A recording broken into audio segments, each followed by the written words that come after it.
The Antikythera mechanism, the ancient Greek computer. Beneath the tranquil blue waters off the coast of the small Greek island of Antikythera, where the Aegean meets the Ionian, a storm in the year 1900 uncovered more than just a Roman-era shipwreck. It revealed a machine that would shatter our understanding of the ancient world. It began with a group of sponge divers, hardened men from Simi, who stumbled upon the wreck by accident. One diver, Elias Stadiatos, descended into the murk and returned to the surface pale and shaken, whispering of a heap of dead men and horses. What they had found were marble statues, amphorae, and bronze relics lying in eerie stillness on the seafloor. But among these relics, corroded and seemingly insignificant, was a lump of bronze that would confound scientists for over a century. When it was first brought to the surface, no one could have guessed that within its encrusted shell hid the remnants of an intricate mechanical device more than 2 millennia old. The object later became known as the Antikythera mechanism, a relic that should not, by any measure of history, have existed. It took decades before X-rays and CT scans would peel back the corrosion to reveal a complexity so advanced that it resembled the inner workings of a modern clock. Inside the corroded bronze fragments were more than 30 precisely cut gears, each tooth carved with mathematical exactitude, assembled into a mechanism capable of predicting solar eclipses, planetary motions, and lunar phases with astonishing accuracy. The inscriptions on its bronze plates, written in ancient Greek, reference cycles of the sun and moon known to astronomers centuries later, as though the device was a compact mechanical model of the cosmos itself. Scientists today call it the world's first analog computer, but that label feels inadequate, almost irreverent when you consider its age. Built somewhere between 150 and 100 BCE, centuries before any comparable machinery appeared again. It should not exist, not within the context of Hellenistic technology, not in a world without precision lathes, without micrometers or industrial metallurgy. The ancient Greeks were known for philosophy, mathematics, and art, but this was something else entirely. It suggested an understanding of gears, ratios, and celestial mechanics far beyond the limits of known ancient engineering. When Derek de Solla Price, a historian of science at Yale, first published his analysis in the 1950s, he wrote with a tone that bordered on disbelief. He called it like finding a jet engine in the tomb of Tutankhamun. Later, with advances in imaging, the mechanism was reconstructed virtually, revealing dials that tracked the Metonic cycle, the Saros cycle of eclipses, even the motion of Mercury and Venus in retrograde.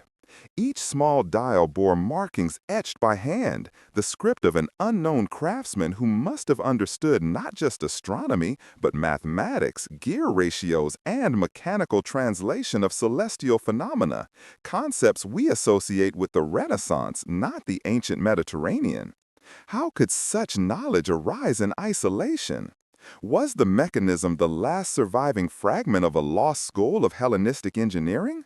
Or was it, as some have speculated, a surviving echo of an even older civilization whose technological wisdom was lost to time? The fragments themselves tell a silent story of brilliance abruptly extinguished. No other mechanism like it has ever been found from antiquity. No texts describe its construction, no record explains who built it or why. When it was placed aboard that Roman-era ship, perhaps bound from Rhodes, where astronomer Hipparchus once worked, it might have been part of a collection destined for a wealthy patron, or perhaps for a temple. But the sea took it, as if to hide it from us until the moment humanity was ready to confront its implications. The device's gears, once turning smoothly in perfect synchronization, now rest frozen, each tooth corroded and silent, yet they whisper of a mind that understood the sky as a mechanical system. Even the fragments of its outer casing bear delicate inscriptions describing its functions, suggesting it was not a prototype but a refined, functional instrument meant for use. It was not a curiosity, it was a tool, a computer built before the concept of computation existed. And that, perhaps, is what makes the Antikythera mechanism so haunting. It is as though someone reached forward through time, grasped a piece of the modern world, and left it there, buried beneath centuries of silt and myth. For every new scan, every academic paper that dissects its gearing and purpose, one question remains unanswered. Who built it, and how did they know? The knowledge implied by its construction suggests a lineage. Others must have existed before it, predecessors to refine the craft. But none have been found. It stands alone, a singular artifact, mocking the neat progression of human history. When modern engineers replicated it using ancient techniques, they found it possible, but barely so. Each wheel required near-perfect calibration. Each axis demanded precision that seems impossible with bronze tools. It could be done, but only by a master whose skill bordered on supernatural. And yet, when the mechanism was found, no one could name such a master. The world of the 2nd century BCE was supposed to be primitive compared to our own. Yet this object, born of that forgotten age, stares back at us as though to say, we have forgotten more than we remember. As the last rays of the Mediterranean sun glint off the corroded bronze gears, one cannot help but feel that the Antikythera mechanism is not merely a relic. It is a message, a whisper from the past reminding us that history is not a straight line, but a broken circle, and somewhere, long ago, someone understood the machinery of the universe better than we do today. The Baghdad Battery, electricity from the ancient world. In the heart of Iraq, near the ancient ruins of Ctesiphon, an unassuming clay jar unearthed in 1938 by German archaeologist Wilhelm Koenig would spark one of the most perplexing debates in archaeological history.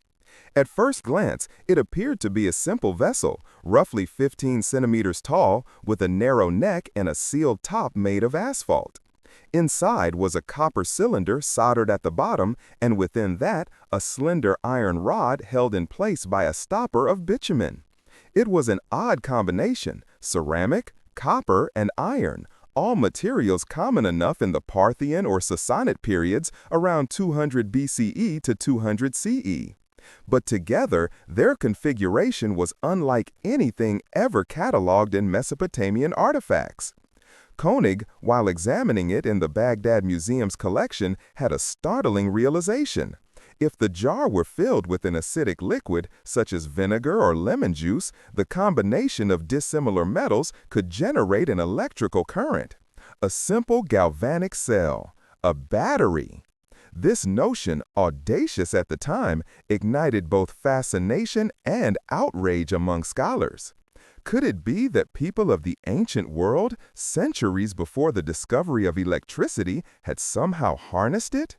Replicas built in modern labs using the same design produced voltages between 0.5 and 1 volt, enough to prove the principle sound. But if the Baghdad battery was truly an electrical device, what was it for? No ancient text mentions electricity, no tools for wiring or lighting were found alongside it, and no similar artifacts have been conclusively identified. Yet the hypothesis persisted, reinforced by the strange fact that multiple jars of nearly identical construction were later found in the region, some near Khujut Rabu and others around Seleucia on the Tigris. Each one followed the same curious design, an iron core within a copper sheath insulated by bitumen, as if intentionally constructed for an electrochemical purpose. The mystery deepens when one considers the potential uses. Some theorists propose it might have been used for electroplating, coating objects with a thin layer of precious metal, a technique that would require a steady electrical current. Others suggest medicinal or ritual applications, where the faint tingle of an electrical shock could have been perceived as divine power. But then there are those who see in it something far more enigmatic, a remnant of lost technology, an echo of forgotten scientific knowledge that briefly flickered in the ancient world and was then snuffed out. The very idea of electricity in antiquity seems anachronistic, yet tantalizingly plausible when you consider the depth of Mesopotamian innovation, their mastery of metallurgy, chemistry, and hydraulic engineering. These were the same people who measured the heavens and mapped the stars. Could they have also glimpsed the invisible forces of nature that we only rediscovered millennia later? When the artifact was rediscovered in the 20th century, it immediately challenged the linear narrative of technological progress. Electricity, as modern science tells us, was first tamed in the 18th century with the experiments of Galvani and Volta. But here, buried in the sands of Iraq, was a device that seemed to mock that timeline.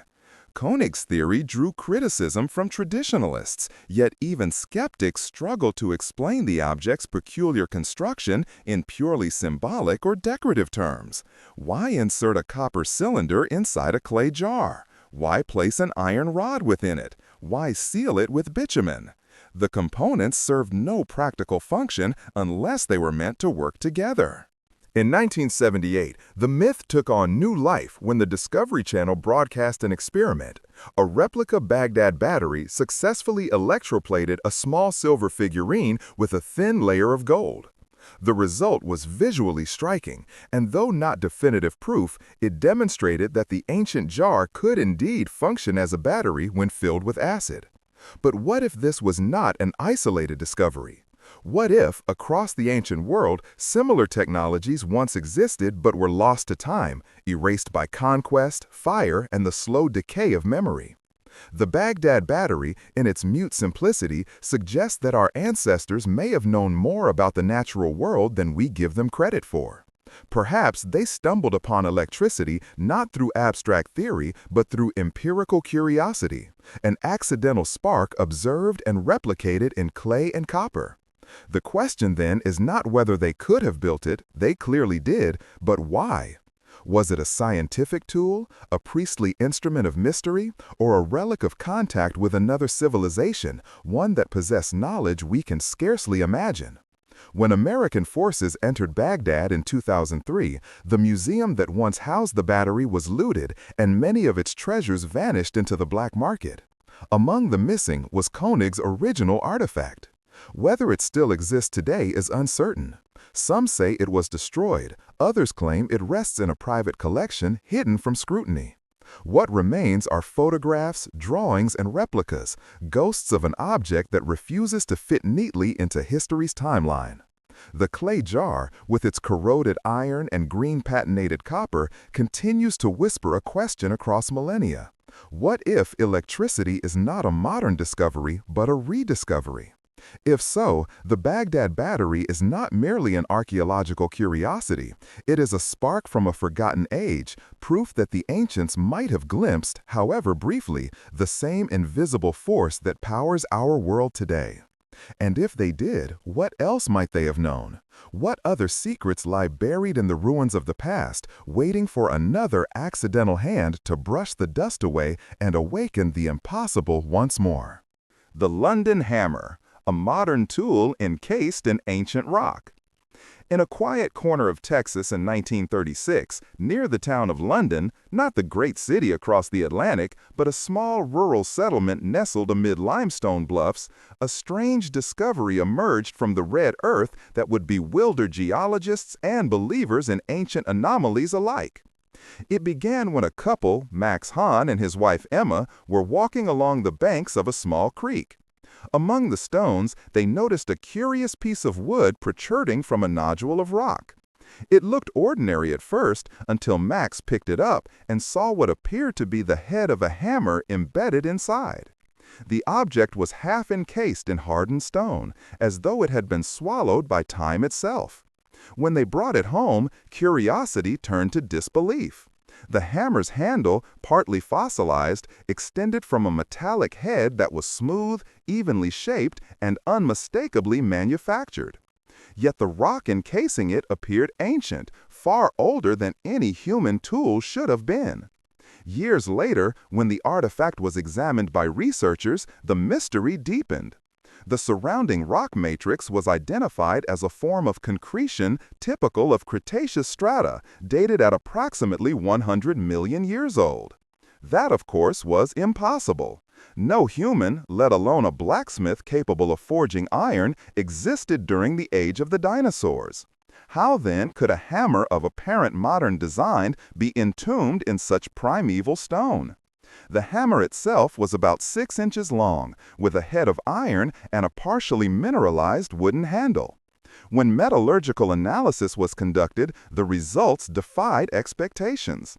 The metal consisted of more than 96% pure iron, with traces of chlorine and sulfur, but notably no carbon. That composition meant it could not rust easily and did not conform to any known modern alloying process. In fact, the absence of carbon ruled out the standard smelting techniques used in the 19th and 20th centuries. Even more baffling, the purity of the iron suggested it had been produced under controlled conditions, conditions thought to be beyond the capabilities of any known civilization prior to the Industrial Revolution. Critics have long argued that the hammer was likely a 19th century tool that became encased in a concretion of dissolved minerals over time, a geological process that can occur faster than one might expect under certain conditions. Yet the counter-argument remains compelling.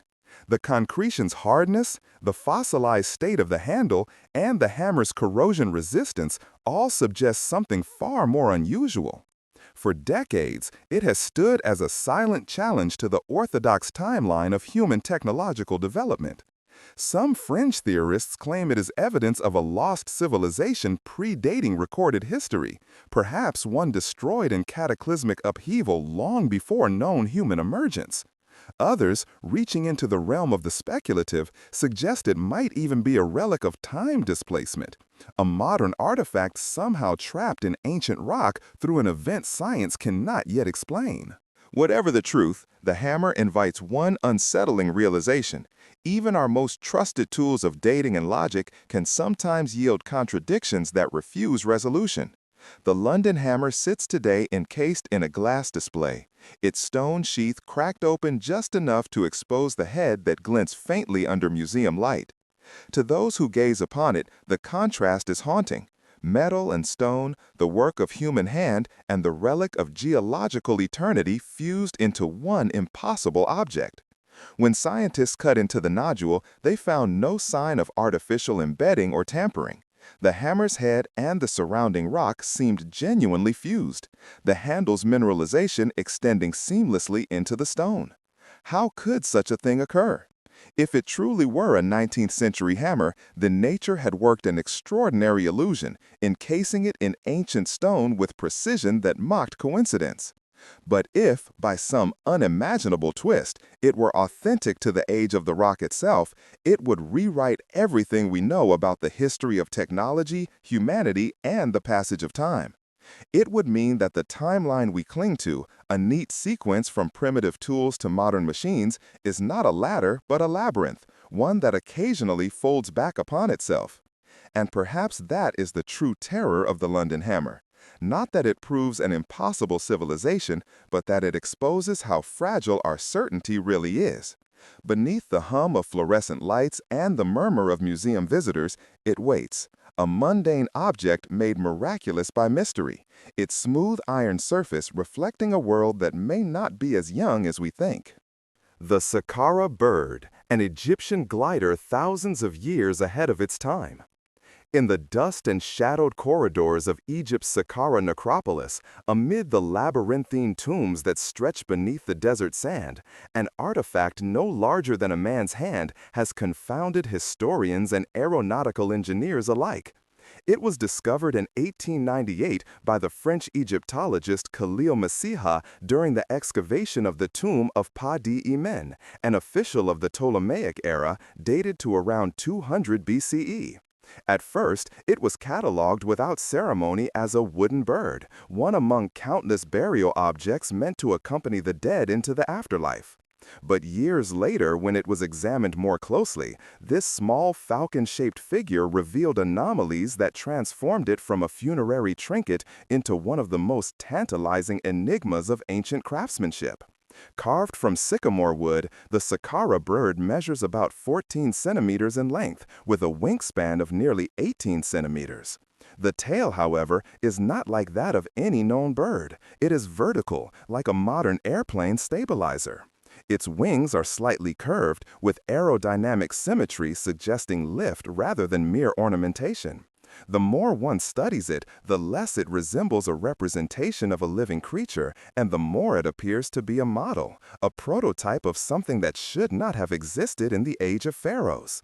When Messiha presented the object to Egypt's Antiquities Department, his colleagues dismissed it as coincidence, a stylized depiction of Horus, the falcon god. Yet Messiha was unconvinced. He commissioned aerodynamic tests on a replica, and to his astonishment, it glided. When balanced correctly, the replica flew gracefully through the air, not fluttering like a toy, but gliding with the efficiency of an engineered craft. The discovery raised an unthinkable possibility. Could ancient Egyptians have understood the principles of flight? The very thought challenges every accepted boundary of ancient science.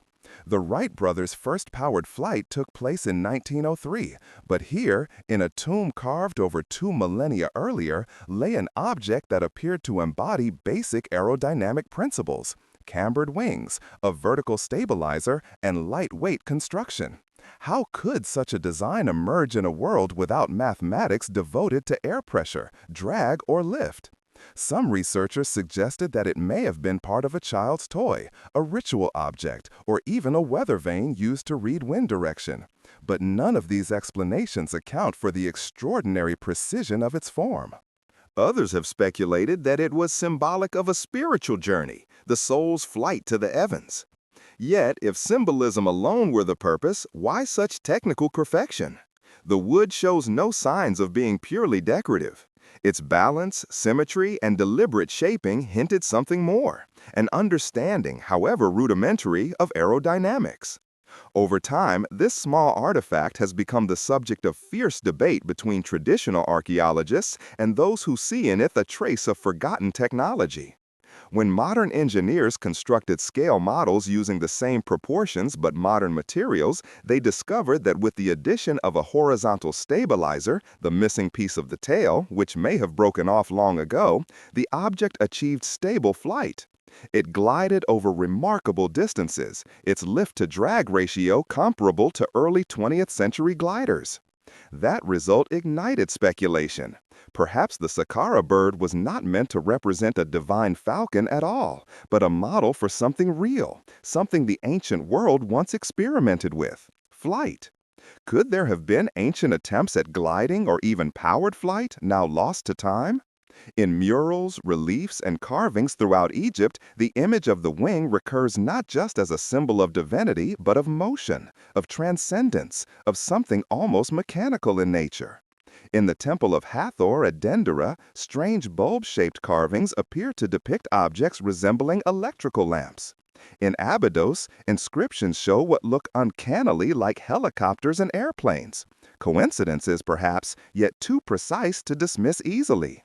The Saqqara bird fits into this pattern, an object that suggests the ancients may have been closer to rediscovering the physical laws of flight than we imagine. But perhaps even more haunting is the notion that it was a memory, a recreation of something witnessed. Could an ancient Egyptian craftsman have seen a machine glide across the sky? A vision so incredible that he carved it in wood, preserving its form long after the knowledge of its origin had vanished.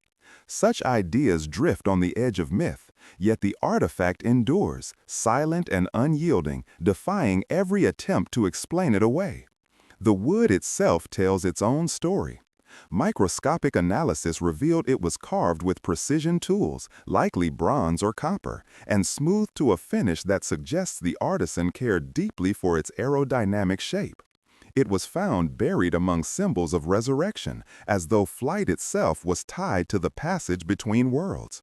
In that sense, it embodies a dual mystery, technological and spiritual. It speaks of humanity's eternal dream of flight, a dream that may have been realized once before, long before our recorded history began. Some argued that if the bird were scaled up, maintaining its proportions, it would require only minor adjustments to fly as a glider or even as a simple powered aircraft. NASA engineers once analyzed its shape, noting its uncanny efficiency. Though cautious not to ascribe it to advanced engineering, they admitted that its aerodynamic properties were extraordinary for an ancient artifact. This admission, from the most modern heirs of flight, gives the Saqqara bird an almost prophetic resonance. In the dim light of the Cairo Museum, where it now rests behind glass, its shadow falls like a memory of something impossible. Visitors pass by it unaware, their eyes drawn to the larger treasures, the golden mask of Tutankhamun, the colossal statues of Ramses. But those who linger before the small wooden falcon feel a strange unease. For it is not beauty that holds them, but recognition. Recognition of a form that belongs to another age, the age of flight. And yet here it is, trapped in the stillness of antiquity. The grain of the wood, worn smooth by centuries, seems almost alive beneath the glass, as though waiting to be set free once more to catch the air. Whether it is the remnant of a forgotten science, a symbolic representation of the soul's ascent, or something far more enigmatic, the Saqqara bird remains a reminder that history does not always move in one direction. Sometimes it loops, revealing fragments of knowledge long lost, glimpses of forgotten genius that surface like ghosts. And so it sits, its wings forever outstretched, an ancient glider imprisoned in wood, whispering to all who look upon it that perhaps the dream of flight was not born in the modern age at all. It was remembered. The Piri Reis map, charting Antarctica before it was discovered. In the year 1929, as Turkish scholars were cataloging the manuscripts of the Topkapi Palace Library in Istanbul, they unrolled a fragment of parchment that would challenge everything known about the history of cartography and the limits of ancient knowledge. Drawn in delicate inks of turquoise, red, and black, the map was signed by one man, Haji Ahmed Muhyiddin Piri, better known as Piri Reis, an admiral in the Ottoman Navy and a skilled navigator of the early 16th century. The map, dated 1513, was composed on gazelle skin, its edges torn but its contents clear. A startlingly accurate depiction of the Atlantic world as it was known, and, more disturbingly, as it should not have been known. To the astonishment of modern scholars, the map showed not only the western coasts of Europe and Africa with remarkable precision, but also the eastern shoreline of South America, drawn decades before any official European survey of the region. And, most controversially, a vast southern landmass that appeared to be the northern coast of Antarctica, free of ice. How could this be? Antarctica was not discovered until 1820, and its true outline beneath the ice was only mapped by seismic and satellite imaging in the 20th century. Yet here it was, depicted with shocking accuracy over 300 years earlier on a parchment drawn by an Ottoman admiral who claimed to have compiled his chart from older sources. When the fragment came to light, it ignited a storm of speculation. Some dismissed the southern landmass as a misrepresentation of South America stretched by the conventions of early mapmaking. But others, upon detailed comparison, noted that the contours corresponded eerily to the subglacial topography of Queen Maud Land, a portion of Antarctica that has lain beneath ice for thousands of years. If true, this meant that whoever first drew the map's source charts must have had access to knowledge of the continent's coastline before it was covered by glaciers, tens of thousands of years ago. Piri Reis himself left clues in his annotations. He wrote that his map was based on 20 charts and 8 mappe mundi, including some from the time of Alexander the Great and one drawn by Columbus. The implication was extraordinary. The admiral had inherited a legacy of ancient navigation far older than the Ottoman Empire, far older even than the Age of Discovery. Where had these charts come from? And who had first mapped the world with such precision? The handwriting of history grows faint in these margins. The Piri Reis map seems to straddle two worlds, one rooted in the early modern age of exploration, and another reaching back into prehistory. In 1960, the U.S. Air Force cartographer Arlington H. Mallory analyzed the map's coordinates and found that, when corrected for longitudinal distortions, the southern landmass matched the actual dimensions of Antarctica's coast beneath its ice sheet. Mallory's findings were later confirmed by other cartographers, including the chief of the U.S. Hydrographic Office, who declared, "It appears that accurate knowledge of the Antarctic coastline existed long before it was discovered." The shockwaves of that statement still reverberate. If ancient mariners had somehow mapped Antarctica, they must have possessed not only navigational instruments capable of determining longitude, a feat not achieved by European science until the 18th century, but also ships and technology that could endure voyages through polar waters. Such a scenario strains credulity, and yet the evidence persists. The map's latitudinal accuracy across the Atlantic suggests that it was compiled from source maps made with advanced mathematical projections, the kind that requires spherical geometry and precise astronomical observations. How could this knowledge have existed in 1513, let alone in antiquity?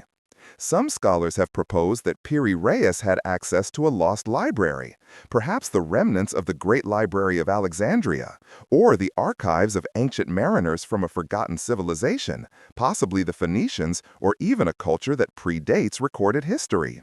Others whisper of Atlantis, that enduring myth of a seafaring empire wiped from the face of the earth, its knowledge scattered like ash among the survivors who became the seed of later civilizations. Such speculation is dismissed by mainstream academia, yet the Piri Reis map remains a stubborn anomaly, a document that refuses to fit within the accepted framework of human history.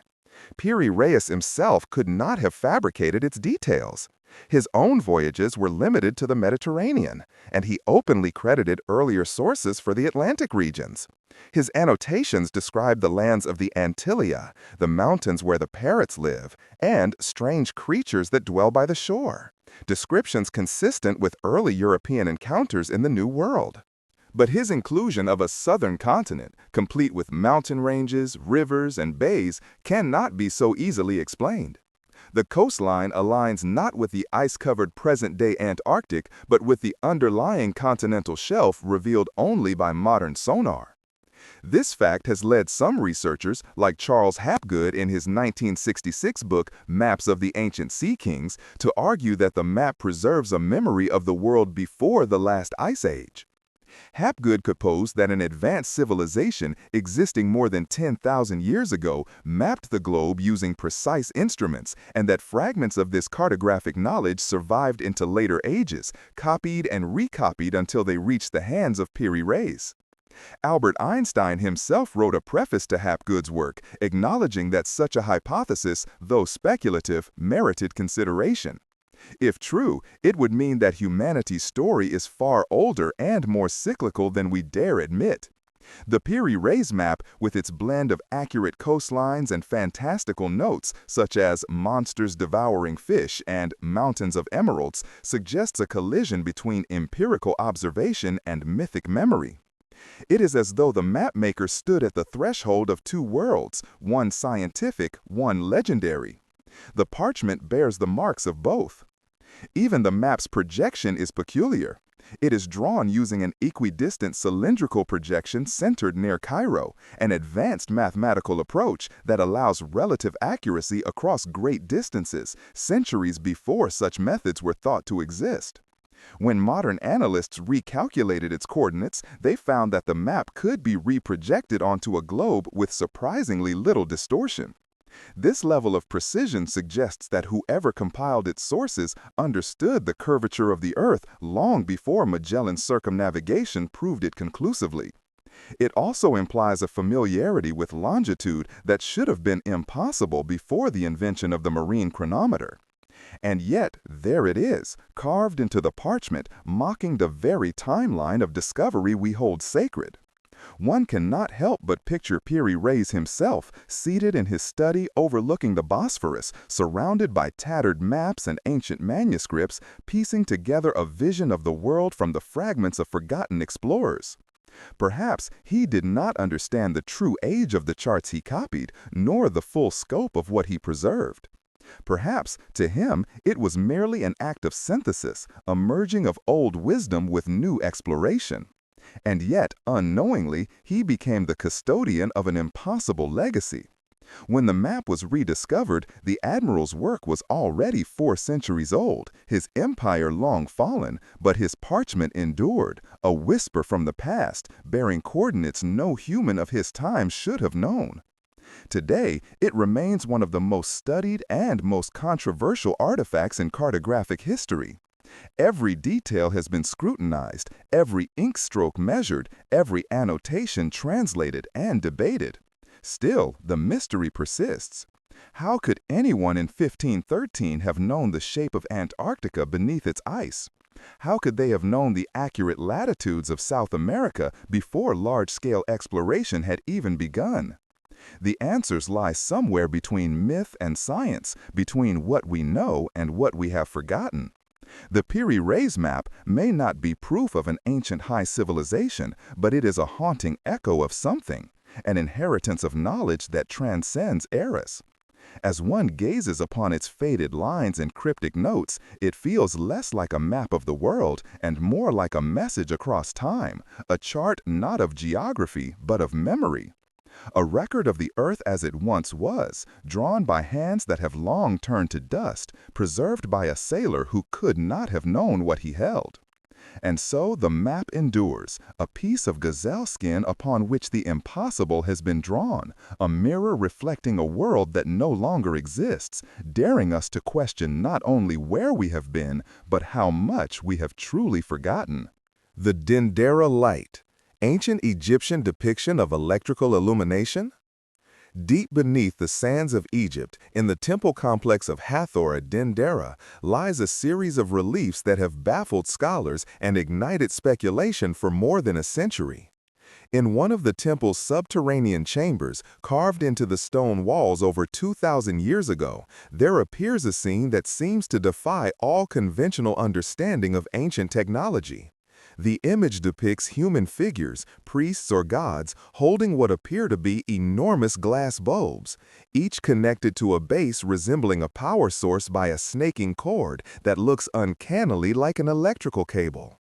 Inside the bulbs, elongated serpent-like shapes stretch from one end to the other, their heads touching what resembles a lotus socket, while the opposite end connects to what some interpret as a high-voltage insulator or generator.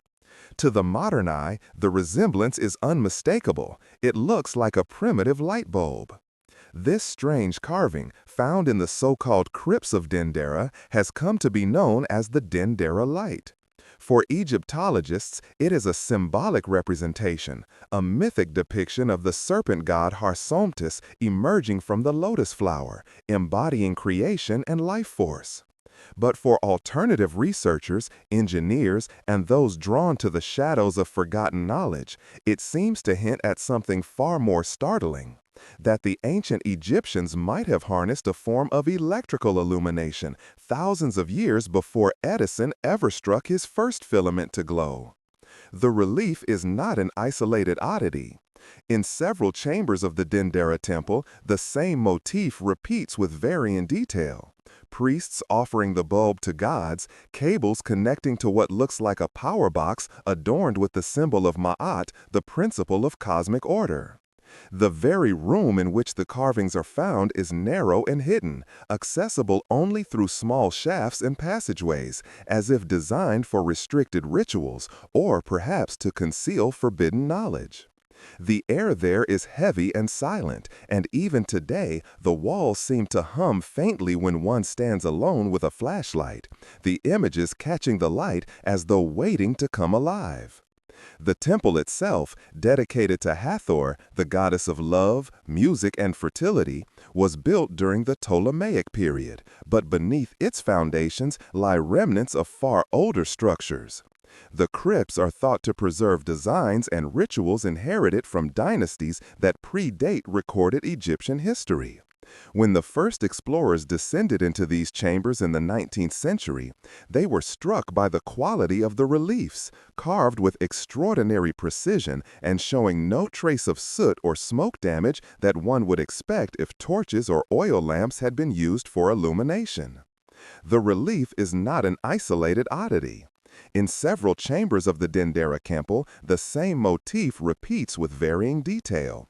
Priests offering the bulb to gods, cables connecting to what looks like a power box adorned with the symbol of Ma'at, the principle of cosmic order. The very room in which the carvings are found is narrow and hidden, accessible only through small shafts and passageways, as if designed for restricted rituals, or perhaps to conceal forbidden knowledge. The air there is heavy and silent, and even today, the walls seem to hum faintly when one stands alone with a flashlight, the images catching the light as though waiting to come alive. The temple itself, dedicated to Hathor, the goddess of love, music, and fertility, was built during the Ptolemaic period, but beneath its foundations lie remnants of far older structures. The crypts are thought to preserve designs and rituals inherited from dynasties that predate recorded Egyptian history.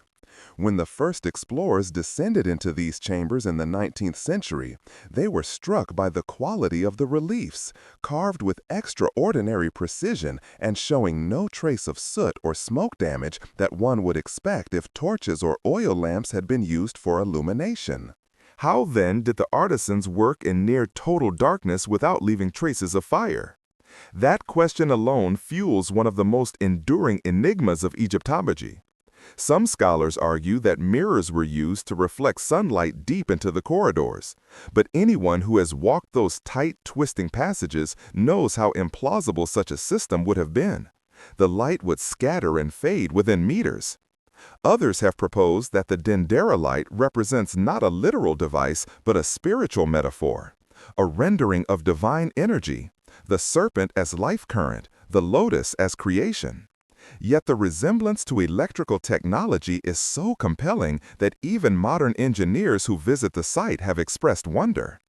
In the 1970s, a team of Austrian researchers recreated the Dendera lamp based on the relief's proportions, building a working model using a low-pressure glass tube, a metal filament, and a power source resembling the one depicted in the carvings. When activated, the tube produced a soft, blue-white glow, almost identical to what is shown in the relief. It was a demonstration that made headlines, reviving the idea that the Egyptians might have possessed and then lost a rudimentary understanding of electricity. Could this be possible?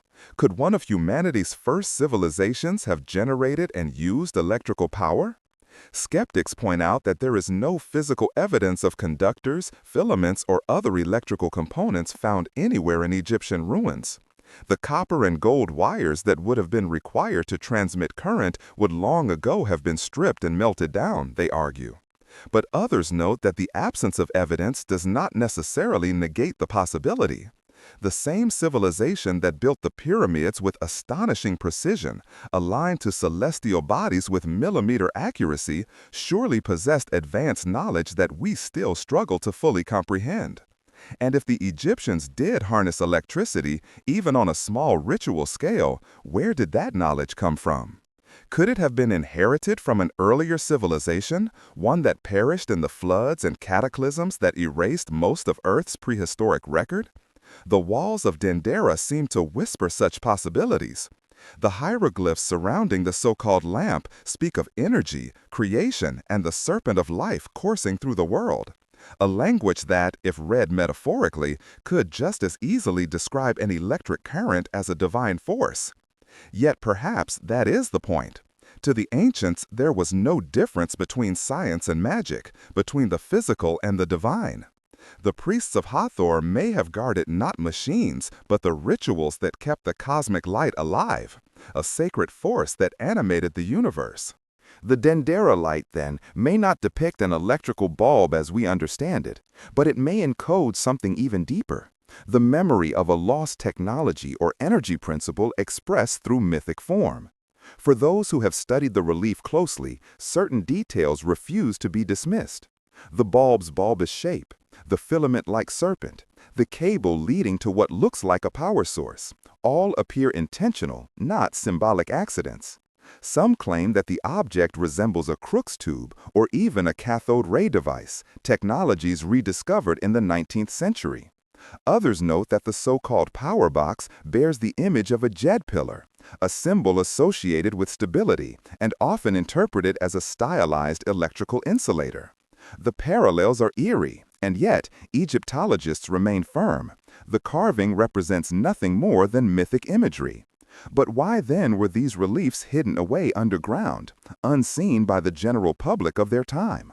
Why are the surfaces of the crypts so smooth, as if once polished by something mechanical? Why do the figures appear to be performing an act of maintenance or offering, not worship?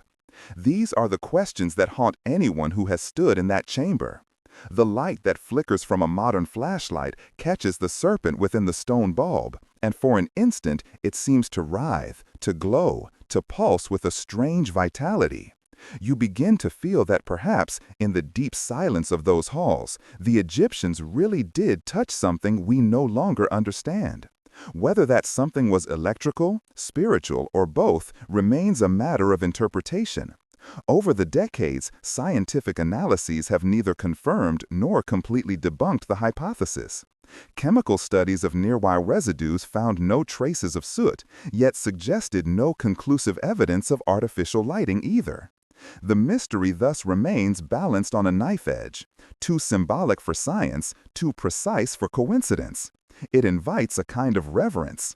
The Dendera light endures as both enigma and mirror, a reflection of our own longing to see ourselves in the genius of the ancients. Perhaps it is not the literal representation of electricity, but of enlightenment, the transfer of knowledge from gods to men, from light to mind. Or perhaps it is precisely what it seems, a record of a forgotten technology, preserved in stone by hands that knew its power would one day be lost.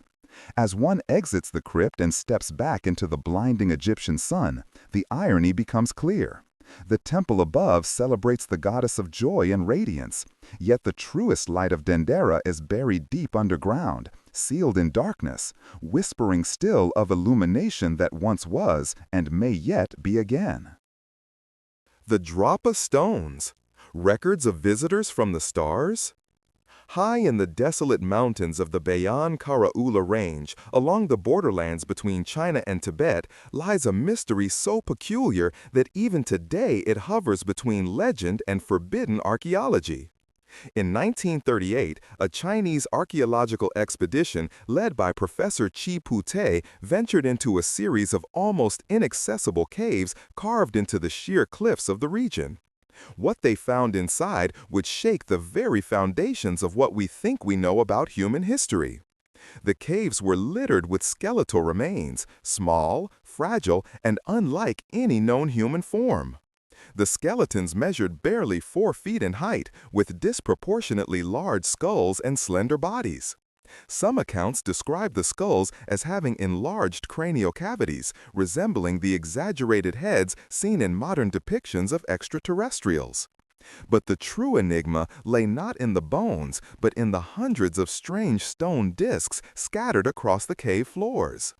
Each disc was roughly a foot in diameter with a small hole in the center, and carved in a perfect spiral groove from the edge inward, as though some message or record had been etched into the stone in microscopic script. When examined under magnification, the grooves were revealed to contain tiny hieroglyphic markings, so small and intricate that they appeared almost machine engraved. The expedition cataloged 716 of these discs, each one slightly different, but all sharing the same haunting design. A spiral that seemed to pull the eye inward toward the center, as if drawing the observer into its secret. Professor Chi Pu-te and his team transported several of the stones back to Beijing for analysis. But their findings were so anomalous that they were swiftly buried under official silence. According to later accounts, the inscriptions were finally deciphered in 1962 by Dr. Tsum Amnui, a linguist who claimed to have cracked the code of the spiral script. What he translated, if true, would rewrite history entirely. The discs told the story of a group of beings who had crashed on Earth some 12,000 years ago. Visitors from a distant planet, perhaps from a system once orbiting Sirius or a nearby star, who called themselves the Drapa. Their craft had been damaged, forcing them to land in the remote mountains of what is now western China. The story engraved upon the stones recounted their struggles, how they sought refuge in the caves, how they were feared and hunted by the local tribes, and how their small stature and strange appearance made them outcasts. They could not repair their ship, and eventually they succumbed to the harsh environment. Their descendants, it was said, intermingled with the mountain tribes, leaving behind only the discs and their memory encoded in stone. When Dr. Tsum published his translation, he was denounced by the Chinese Academy of Sciences. His paper was withdrawn, his name erased from official records, and he reportedly fled to Japan, where he lived in obscurity until his death. The discs themselves vanished into government archives, only a few resurfacing decades later in private collections or obscure museums. Some researchers claim to have seen them firsthand, thin, grayish stones with a faint metallic ring when struck, as if containing some unusual mineral composition. X-ray and spectrographic analyses allegedly revealed traces of cobalt and other metals that are not commonly found in geological formations of that area, suggesting that the discs might not be of purely terrestrial origin. Yet skeptics dismiss the entire affair as a fabrication, a Cold War-era hoax, or a case of pseudoscience fueled by mistranslation. Still, even within the halls of official archaeology, whispers persist that something strange occurred in Bayan Karaula. The region itself remains sparsely inhabited, its rugged peaks concealing more than just snow and stone. Local legends among the Ham and Drapa tribes, names remarkably similar to those mentioned in the discs, speak of small, pale-skinned visitors who came from the stars long ago, and whose descendants still live in the mountains. In the 1940s, Soviet researchers reportedly obtained some of the discs and subjected them to tests that produced further anomalies. When spun on a turntable, they emitted a faint vibration and a peculiar electrical charge, as though they retained a trace of the energy once used to inscribe them. Microscopic examination revealed crystalline structures that suggested the stones had been exposed to high-frequency vibrations or heat beyond what primitive tools could generate. What were these discs? Primitive phonographs? Data storage devices of a kind long lost to time? Or ritual objects that encoded myth in physical form? The Drapa stones blur every line between artifact, message, and myth. Their precision challenges the limits of Neolithic craftsmanship, while their story reaches beyond Earth itself. For those who have seen photographs of the discs, the resemblance to modern storage mediums, records, compact discs, even magnetic discs, is unsettling. The spiral grooves seem too intentional, too uniform to be accidental. If the translation is even partially correct, then these artifacts represent not just a lost chapter of human history, but a bridge between worlds. In one of his surviving notes, Dr. Tsum allegedly wrote, "The being said that the sky grew dark when their ship fell, and thunder shook the mountains. They came in peace, but men did not understand. They died among us, and we buried their hearts in the mountains." That passage, if real, reads like an epitaph carved in stone and buried under millennia of disbelief. And yet, the physical evidence remains elusive. No verified samples of the Drapa stones exist in open academic archives today. The Chinese government has neither confirmed nor denied their existence, and the caves of Bayan Karaula are now largely closed to independent researchers. Some suggest that the discs may still lie buried there, encased in dust, awaiting rediscovery. Others believe they were confiscated and hidden away in military facilities during the 1970s, when interest in UFO phenomena swept across Asia and the West. Whatever the truth, the Drapa stones occupy a peculiar place in the landscape of forbidden archaeology. They are both artifact and parable, an ancient record that could either expose humanity's forgotten contact with visitors from beyond, or reveal our deep-seated need to find the cosmic in our own reflection. In the stillness of those mountain caves, one can imagine the archaeologists brushing away centuries of dust, the first disc emerging from the shadows, its spiral glinting under torchlight like an ancient eye opening after 10,000 years. What message did it carry? Was it a warning, a history, or a farewell? The grooves, worn and faint, seemed to pulse with memory. Even now, if one listens closely, the stones seem to whisper a rhythm too measured to be random. Perhaps the heartbeat of a civilization that once fell from the stars, and whose final words were carved into rock so that someone, someday, would remember. Whether truth or myth, the Drapa stones remind us of a possibility that defies every known boundary of history. That we are not the first to walk beneath these skies, and perhaps not the only ones who ever called this planet home. The Coso artifact, a 500,000-year-old spark plug.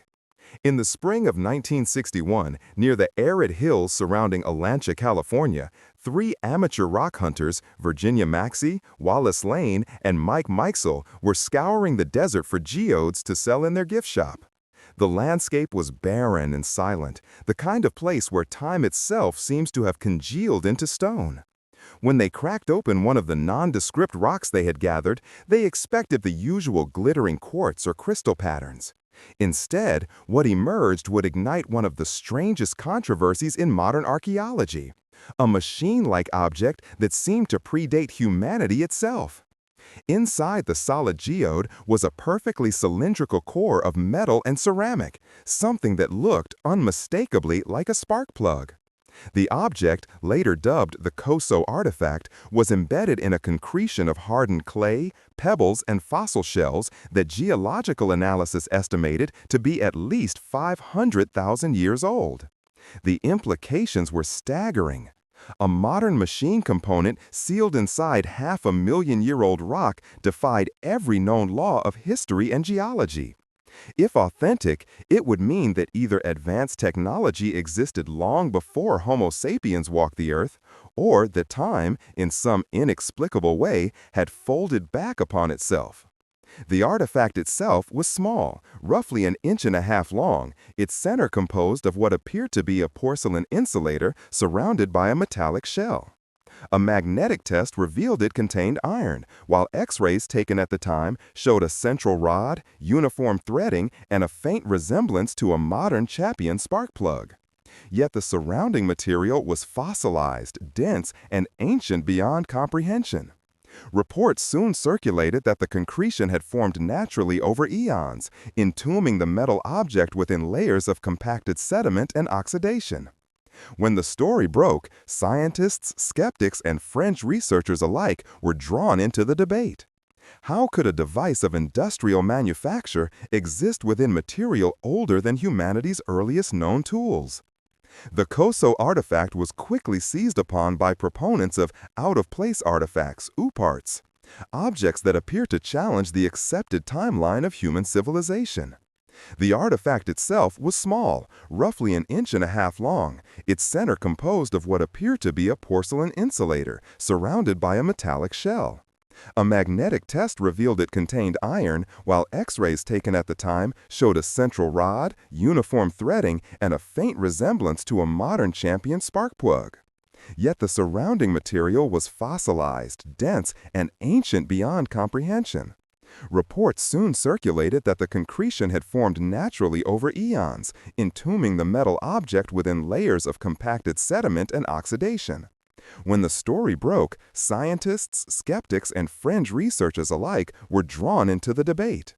How could a device of industrial manufacture exist within material older than humanity's earliest known tools? The Coso artifact was quickly seized upon by proponents of out-of-place artifacts, OOPArts, objects that appear to challenge the accepted timeline of human civilization. To them, the spark plug-like device was not a coincidence or hoax, but tangible proof of lost technology, or perhaps evidence of non-human intelligence visiting Earth in its prehistoric past. Others speculated that it might belong to the remnants of an antediluvian civilization, Atlantis, Lemuria, or some other advanced culture that perished long before recorded history began. But skeptics offered more terrestrial explanations. Geologists noted that natural concretion processes can occur far more rapidly than once believed, especially in environments rich in minerals and iron oxide. Some even suggested that the geode wasn't a true fossilized formation, but simply a lump of hardened clay or sediment that formed around a 20th century spark plug. Indeed, by the mid-1960s, collectors identified striking similarities between the Koso artifact and spark plugs used in early 1920s engines, particularly those from Model T-era vehicles. Could the mysterious relic be nothing more than a discarded machine part that happened to be encased in mineral deposits over a few decades? That explanation would seem plausible, except for the original X-rays, which showed unusual internal features not typical of known plugs, and for the fact that the concretion appeared to contain fossil shells and marine materials consistent with strata tens of thousands of years old. The confusion deepened when the artifact itself vanished from public access. Lane, Mikesell, and Maxey kept it under lock and key, unwilling to surrender it to skeptics they feared would destroy or discredit it. After Mikesell's death, the artifact's whereabouts became uncertain. It passed into private hands, possibly lost, possibly hidden. What remains are a handful of X-ray images, a few photographs, and conflicting testimonies. In the absence of the physical object, the Koso artifact became a ghost, a legend trapped between science and myth. Some researchers who examined the X-rays argued that the internal structure included a hexagonal nut and an evenly wound coil, features that would be impossible in any natural formation. Others pointed out that the core material contained traces of corrosion consistent with exposure over immense spans of time, suggesting that if it was indeed a spark plug, it had lain buried far longer than modern history could explain.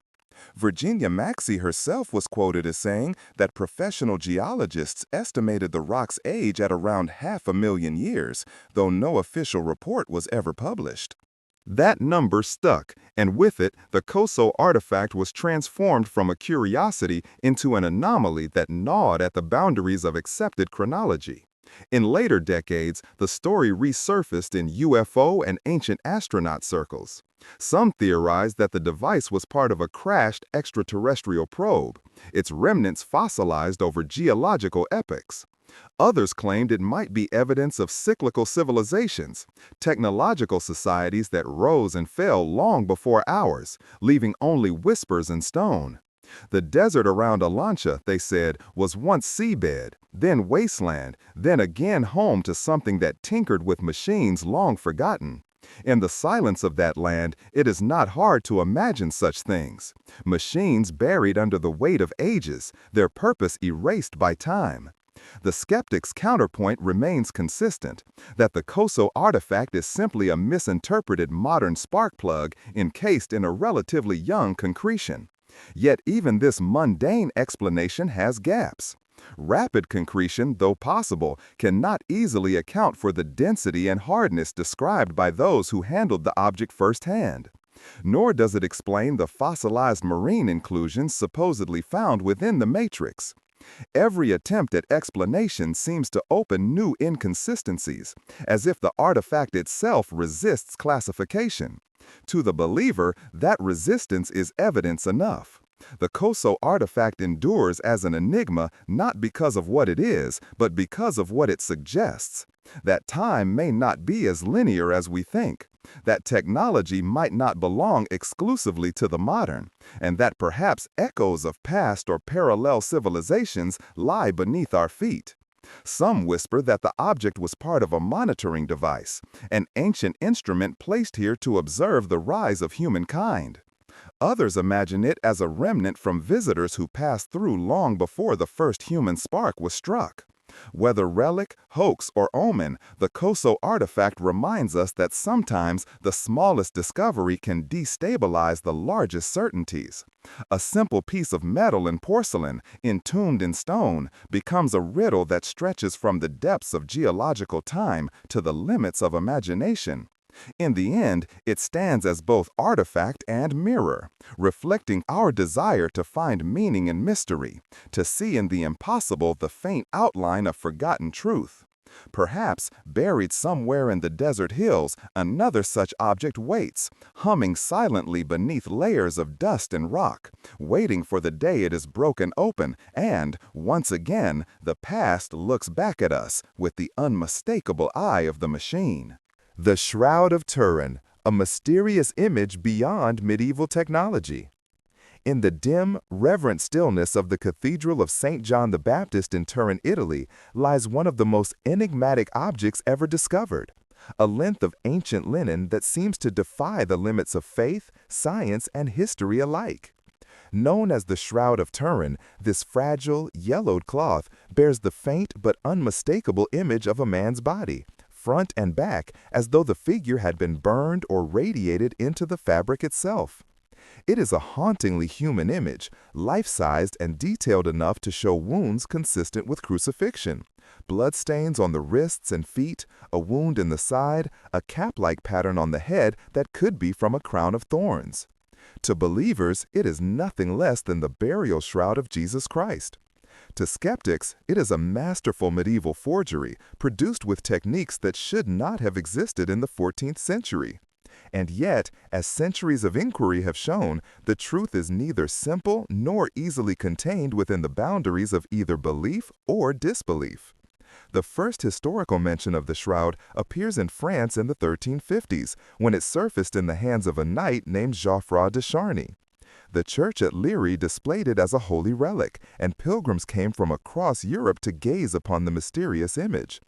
Yet even in those early years, questions arose. The Bishop of Troyes denounced it as a fake, claiming the image was cunningly painted. But no one could explain how it had been made, or why the image appeared to have no pigments, no brushstrokes, no identifiable medium at all.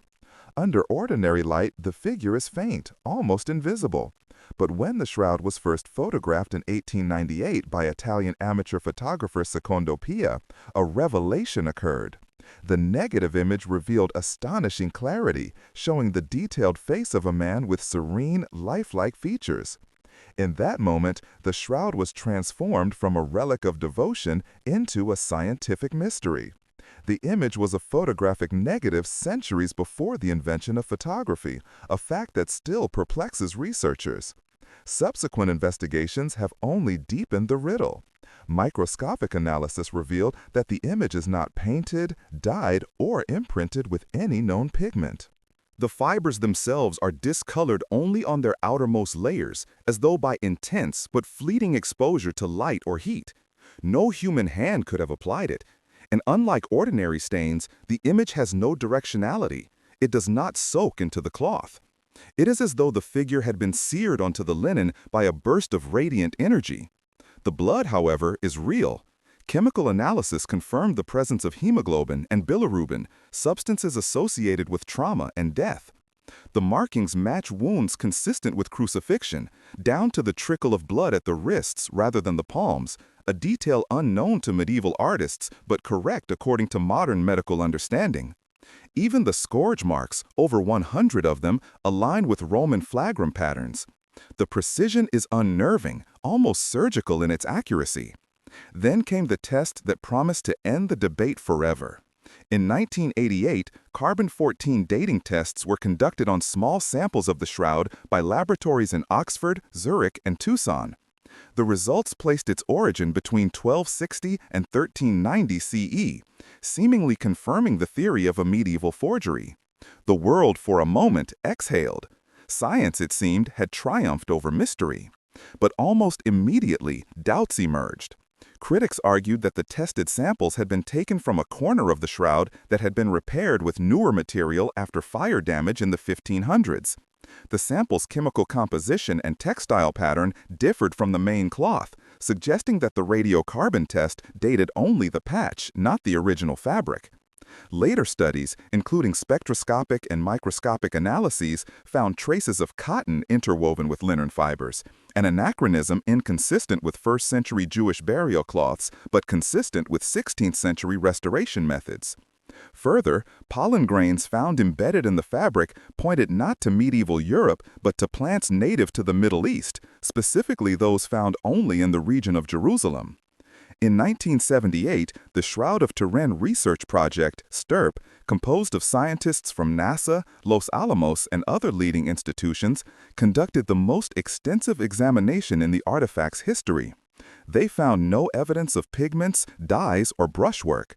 They determined that the image was not formed by scorching or contact transfer. In their words, the image is not the product of an artist. One of the project's physicists, Dr. John Jackson, hypothesized that the image could have been produced by a brief, intense burst of ultraviolet radiation, a phenomenon that modern technology can barely replicate without powerful lasers. The energy required to produce such an image would have to come from within the body itself. For some, that was enough. The shroud was not the product of human artifice, but of something transcendent, perhaps the very moment of resurrection captured in light.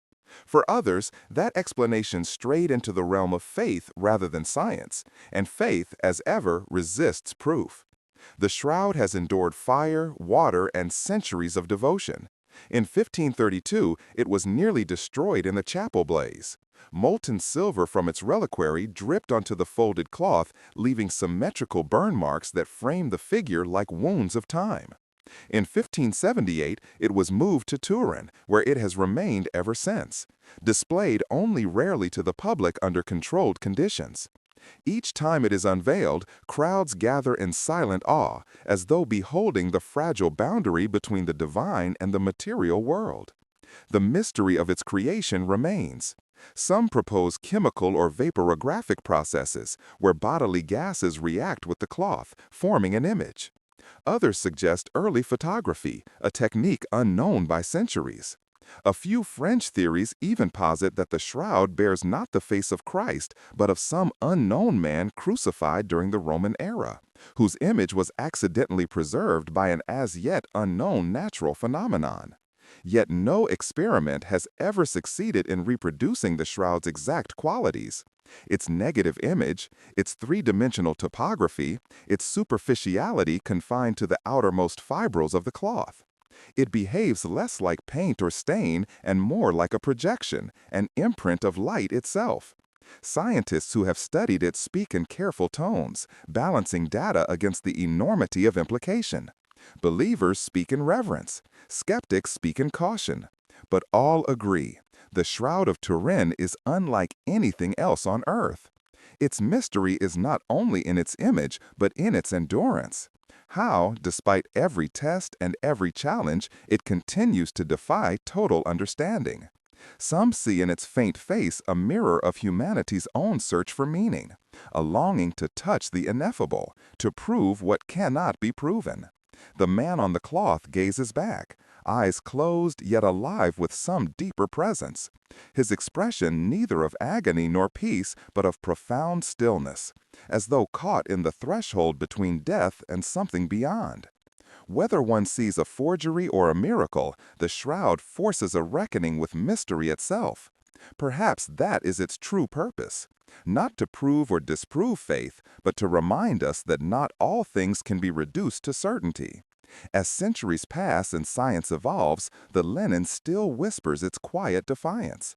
It invites us to look closer, not to find answers, but to remember that even in an age of reason, the ancient light of the unknown still burns, faint yet enduring, like the image of a man imprinted on the fabric of time.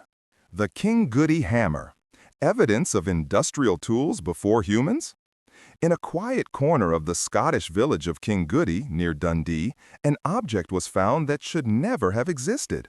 An iron hammer embedded in solid sandstone.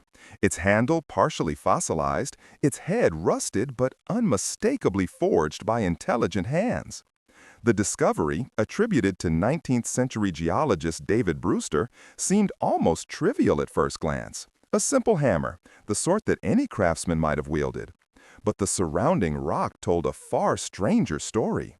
The sandstone in which the hammer was entombed was part of the Old Red Sandstone Formation, estimated to be between 360 and 400 million years old, dating back to a time when no mammals existed, when even the earliest reptiles had yet to walk the earth.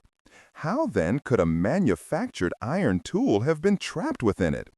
The paradox was enough to shake the foundations of conventional archaeology. Reports of the find appeared in Brewster's 1844 correspondence and later in discussions among early geologists. The hammer, embedded head first into the stone, seemed to have become part of the matrix itself. The iron head had fused with the sandstone, and traces of carbonized wood suggested that the handle, though mostly decayed, had once been organic, perhaps even anciently preserved. The circumstances implied that the rock had formed around the object rather than the other way around, suggesting a timescale that defied explanation. For skeptics, the hammer was likely an intrusive object, somehow forced into a natural fissure or crevice long after the stone had formed.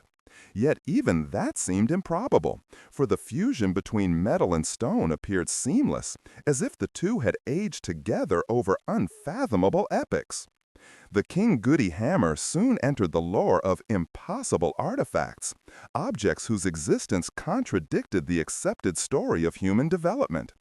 Unlike the Antikythera mechanism or the Baghdad battery, this was not a complex device, but something profoundly ordinary, and perhaps for that reason, even more disturbing. A hammer is a symbol of civilization itself, of tool-making and mastery over the physical world. To find one within ancient rock suggested that civilization, or something resembling it, had touched the earth in a time beyond humanity's memory. Unlike the Antikythera mechanism or the Baghdad battery, this was not a complex device, but something profoundly ordinary, and perhaps for that reason, even more disturbing. A hammer is a symbol of civilization itself, of tool-making and mastery over the physical world. To find one within ancient rock suggested that civilization, or something resembling it, had touched the earth in a time beyond humanity's memory. Some researchers argued that the hammer might be evidence of an earlier, forgotten epoch of intelligent life, wiped away by cataclysm or evolution's reset. Others, venturing further into speculation, whispered that it might belong to visitors not of this world, beings whose technology had intersected with primordial Earth long before our species appeared. The 19th century, steeped in both scientific curiosity and the mystique of discovery, was fertile ground for such mysteries. Newspapers of the era were filled with reports of strange finds: iron nails embedded in stone, footprints in coal seams, metallic spheres in ancient strata, each hinting at a world whose history might be older and stranger than anyone dared to admit. The King Goody hammer, however, stood apart for its specificity. It was not just any metal fragment, but an unmistakable tool, shaped by deliberate intent. If genuine, it suggested a technological mind at work in the Devonian period, a geological age ruled by fish and ferns. The iron itself posed another problem. Metallurgy of this kind, with smelted iron alloyed for hardness, was not achieved by human beings until many hundreds of thousands of centuries later. Yet analysis suggested that the hammer's head was composed of nearly pure iron, remarkably free of impurities, as though refined in an advanced smelting process. If so, it surpassed the metallurgical skill of Bronze Age societies by a span of time so great it could hardly be measured in human terms. Some geologists proposed more mundane mechanisms. Iron, they argued, can migrate through porous rock under certain chemical conditions, forming concretions or pseudofossils that mimic man-made shapes. Could the hammer merely be a coincidence, a naturally formed concretion that happened to resemble a tool? But the squared head, the clear socket where the handle entered, and the traces of carbonized wood resisted such an explanation. Even the erosion pattern suggested the object had been exposed and buried multiple times over millennia before its final entrapment in stone. The mystery deepened when, as with the Khoso artifact decades later, the hammer itself seemed to vanish into obscurity. Only brief mentions of it survive in geological reports and cryptic museum notes. No detailed chemical analysis was ever published, leaving its true composition and age unverified. It was as though history itself recoiled from the implications, quietly tucking the anomaly away in the margins of scientific memory. Yet the story refused to die. By the 20th century, creationists and alternative historians revived the tale of the King Goody hammer as evidence that modern science's chronology was deeply flawed. They argued that the artifact demonstrated the coexistence of man and ancient geological formations, that either the Earth was not as old as claimed, or human history was far older than imagined. Both positions, though incompatible with mainstream geology, fed the growing fascination with OOPArts, objects that seem to echo from forgotten ages. Still, there are other, subtler possibilities. What if the hammer's entrapment was not an error of dating, but an effect of unknown natural processes? Some mechanism by which mineral accretion can mimic geological time, or by which iron can bond into ancient strata in ways not yet understood. Science, after all, continually revises its understanding of time and matter. Yet the image persists, a simple iron hammer lying silent within the sandstone, older than the first tree, older than the first reptile, older even than the concept of a tool itself. To stand before such a thing, even if only through reports and sketches, is to confront the strange fragility of history's boundaries. For what is the past, if not a story we tell about the stones beneath our feet? And what if those stones, when broken open, tell another story altogether? One in which hands of unknown origin once wielded tools, forged metal, and then vanished, leaving behind only whispers locked in rock. The Kingudi hammer may never be proven genuine, yet it remains a riddle that refuses to dissolve under scrutiny. Whether the relic of an impossibly ancient craftsman or the accident of geology, it challenges the notion that human history is a neat and linear ascent. Somewhere deep in the red stone of Scotland lies the suggestion that creation itself may be cyclical, that civilizations rise and fall not once but endlessly, and that the tools of their labor become fossils, mute witnesses to forgotten epochs. And so the hammer remains, a symbol suspended between science and myth, between skepticism and awe, between what we know and what we dare to imagine, reminding us that the Earth's oldest secrets are not buried. They are waiting. The Fuente Magna Bowl, Sumerian script found in South America. In the highlands of Bolivia, near the shores of the mysterious Lake Titicaca, an artifact was discovered that, if authentic, would rewrite everything we know about the ancient world. A large stone bowl, carved with intricate symbols and inscriptions that appear not in any Andean language, but in ancient Sumerian. Known as the Fuente Magna Bowl, it is sometimes called the Rosetta Stone of the Americas, and its existence seems to mock the barriers of time and geography that define human civilization. The story begins near the small village of Chua, just northwest of La Paz, where in the 1950s, a local farmer unearthed the bowl while plowing fields on the land of a hacienda known as Fuente Magna. It was taken to the attention of Bolivian archaeologists who noted the strangeness of its form. A large ceremonial vessel carved from stone, decorated with zoomorphic figures, fish, serpents, and humanoid shapes, and filled on its inner surface with cuneiform-like writing. For decades, it languished in obscurity, treated as a curiosity, until the 1990s when Bolivian epigrapher Bernardo Beatos and archaeologist Freddy Arce brought it back into public view. What they saw, they claimed, was nothing less than Sumerian proto-cuneiform script, writing from Mesopotamia, thousands of miles and thousands of years removed from the high plains of the Andes. If true, it was an impossibility. The earliest Sumerian inscriptions date back to the late 4th millennium BCE in what is now Iraq, while Andean civilizations such as Tiwanaku and later the Inca arose independently millennia afterward. The idea that the two could have shared direct contact or even knowledge of each other violates every known boundary of pre-Columbian history. Yet there it was, inscribed on stone, symbols strikingly similar to those cataloged from ancient Uruk, Nippur, and Eridu. The Fuente Magna Bowl bears two distinct forms of writing, one resembling pictographic Proto-Sumerian, the other more linear cuneiform. If one compares the markings carefully, the similarities are unmistakable. Wedge-like impressions, horizontal alignment, even the stylized depiction of deities and offerings. According to translations proposed by scholars sympathetic to the artifact's authenticity, the text seems to refer to Namu, the Sumerian mother goddess of creation, and to a ritual of purification. Such content would make sense on a ceremonial vessel if it had been found in the Middle East.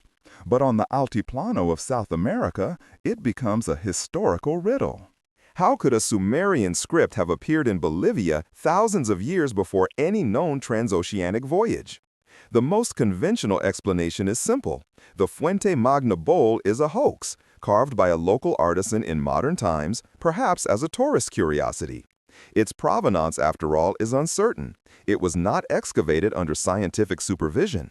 The dating of the artifact remains unverified, and the supposed Sumerian symbols could be the result of coincidence or misinterpretation. But those who have studied it in person argue otherwise. The bowl's patina, its wear, and the depth of its engravings suggest age, not recent forgery. Moreover, the artistic style on its outer surface, figures of serpents and marine creatures, bears striking resemblance to Tiwanaku iconography, suggesting it might indeed originate from an ancient Andean context. Could it be that two distant civilizations shared common symbols, or even a forgotten cultural bridge? Some researchers have proposed theories of early contact between Mesopotamia and South America, invoking lost seafaring peoples or even pre-Diluvian civilizations that spanned the globe before the rise of known empires.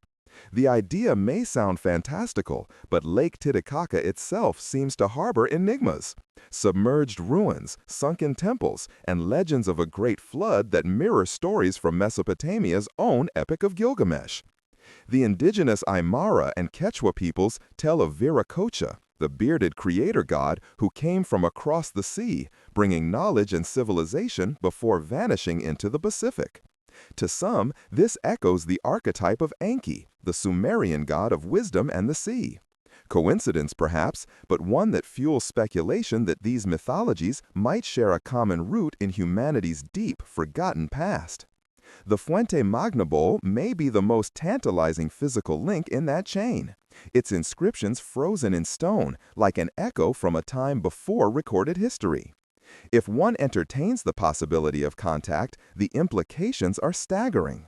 It would mean that ancient Sumerians or their descendants crossed the Atlantic or Pacific long before the age of known navigation, carrying with them their language, their gods, and their rituals. It would force us to reconsider not only the peopling of the Americas, but the interconnectedness of early civilizations. Mainstream scholars reject this, noting that no corroborating evidence of Sumerian presence in the Americas has ever been found. No tools, no settlements, no cultural layers. They argue that extraordinary claims require extraordinary proof, and the Fuente Magna bowl, for all its mystery, stands alone. Still, the artifact's power lies precisely in that isolation. It resists easy categorization, occupying a liminal space between archaeology and myth, between hoax and revelation. When researchers visited the Museo de los Metales Preciosos in La Paz, where the bowl is said to reside, they described its texture, its faint scent of earth and salt, its carvings worn smooth by time and handling. Even if the inscriptions were not Sumerian, they were unlike anything known from Andean cultures, a hybrid language perhaps, the remnant of some syncretic or forgotten priesthood. The local legends surrounding its discovery speak of the Bowl of the Gods, a vessel once used in offerings to the lake. And Lake Titicaca itself is no ordinary place. It is the highest navigable lake on Earth, revered as the birthplace of the Inca sun god, but also home to ruins older than the Inca by thousands of years. Some sonar studies suggest the presence of megalithic structures beneath its surface, hinting at a civilization drowned long before history began to write itself. Could the Fuente Magna bowl have belonged to them, an artifact of that vanished world, later buried and rediscovered? In this view, the Sumerian resemblance might not be coincidence, but evidence of a global pre-cataclysmic culture that once united distant peoples before being scattered by flood and time. The idea evokes Plato's Atlantis, or even older myths of the lost land of Mu. Civilizations erased but not forgotten, their symbols resurfacing like memories carved into stone. To gaze upon the Fuente Magna bowl is to feel that same unease that attends all impossible artifacts, the sensation that time is not linear but cyclical, that knowledge lost can be found again, and that the world's forgotten chapters lie waiting beneath the soil. Whether forgery or genuine relic, the bowl forces us to question the boundaries of history and the arrogance of certainty. In the delicate grooves of its writing, one senses the echo of hands that might have spanned oceans, or perhaps only imagination, but whose intent, carved into stone, still whispers across millennia. And somewhere on the Bolivian plateau, beneath the watchful silence of the Andes, the winds still sweep over the lake, carrying with them the riddle of an ancient bowl whose language no one can quite explain. The Voynich Manuscript, a book written in an unbreakable code. There exists in the dimly lit archives of Yale University's Beinecke Rare Book Library a manuscript that has defied scholars, cryptographers, and linguists for centuries. A book so strange and haunting that it seems to speak from another world. Known as the Voynich Manuscript, this small, unassuming volume, written in an unknown language and illustrated with unknown plants, celestial charts, and naked women bathing in green liquid, has become one of the most enduring mysteries in human history. Its parchment pages, carbon dated to the early 15th century, whisper of medieval Europe, yet nothing within them belongs to any known tradition. The text flows from left to right in looping, elegant script, but no one has ever deciphered its meaning. Its alphabet appears consistent, some 20 to 30 distinct characters recurring throughout, but it matches no language, ancient or modern. Cryptanalysts have spent lifetimes trying to break its code. The most brilliant minds of the 20th century, including experts from the British and American intelligence services during both world wars, have all failed. The book simply refuses to yield. It begins as if mid-thought, with dense paragraphs and circular diagrams, as though the reader is intruding upon a system of knowledge already long in motion. The pages teem with drawings, plants that do not exist in nature, astronomical wheels depicting stars and moons, and tiny figures of women immersed in elaborate tubes and vessels as if in some alchemical ritual. The writing is smooth and confident, suggesting fluency, not invention. Whoever wrote it knew exactly what they were saying, only no one else does. The manuscript's rediscovery in 1912 by Wilfrid Voynich, a Polish antiquarian book dealer, is the first clear moment in its modern history. He found it among a collection of manuscripts belonging to the Jesuits at Villa Mondragone near Rome. Inside was a letter dated 1665 from Johannes Marcus Marci, a Bohemian scholar, to the Jesuit polymath Athanasius Kircher, famous for his attempts to decipher Egyptian hieroglyphs. Marci's letter claimed that the book had once belonged to the Holy Roman Emperor Rudolph II, who reportedly purchased it for a fortune and believed it to be the work of Roger Bacon, the 13th century English philosopher. That claim has never been proven, yet the idea that Bacon, known for his experiments with optics and natural magic, might have composed a text centuries ahead of his time only deepened the mystery. The Voynich manuscript passed from one bewildered owner to another, gathering speculation like dust. Was it an elaborate cipher, an alchemical treatise, a medical compendium, or something beyond human comprehension? The language, dubbed Voynichese, behaves like a real one. It follows linguistic patterns with word frequency and repetition similar to natural languages. But every attempt to align it with Latin, Hebrew, Arabic, or any European dialect has failed. Even computer algorithms cannot find meaning within its elegant nonsense. Some believe it to be a hoax, a medieval prank designed to fool scholars and emperors alike.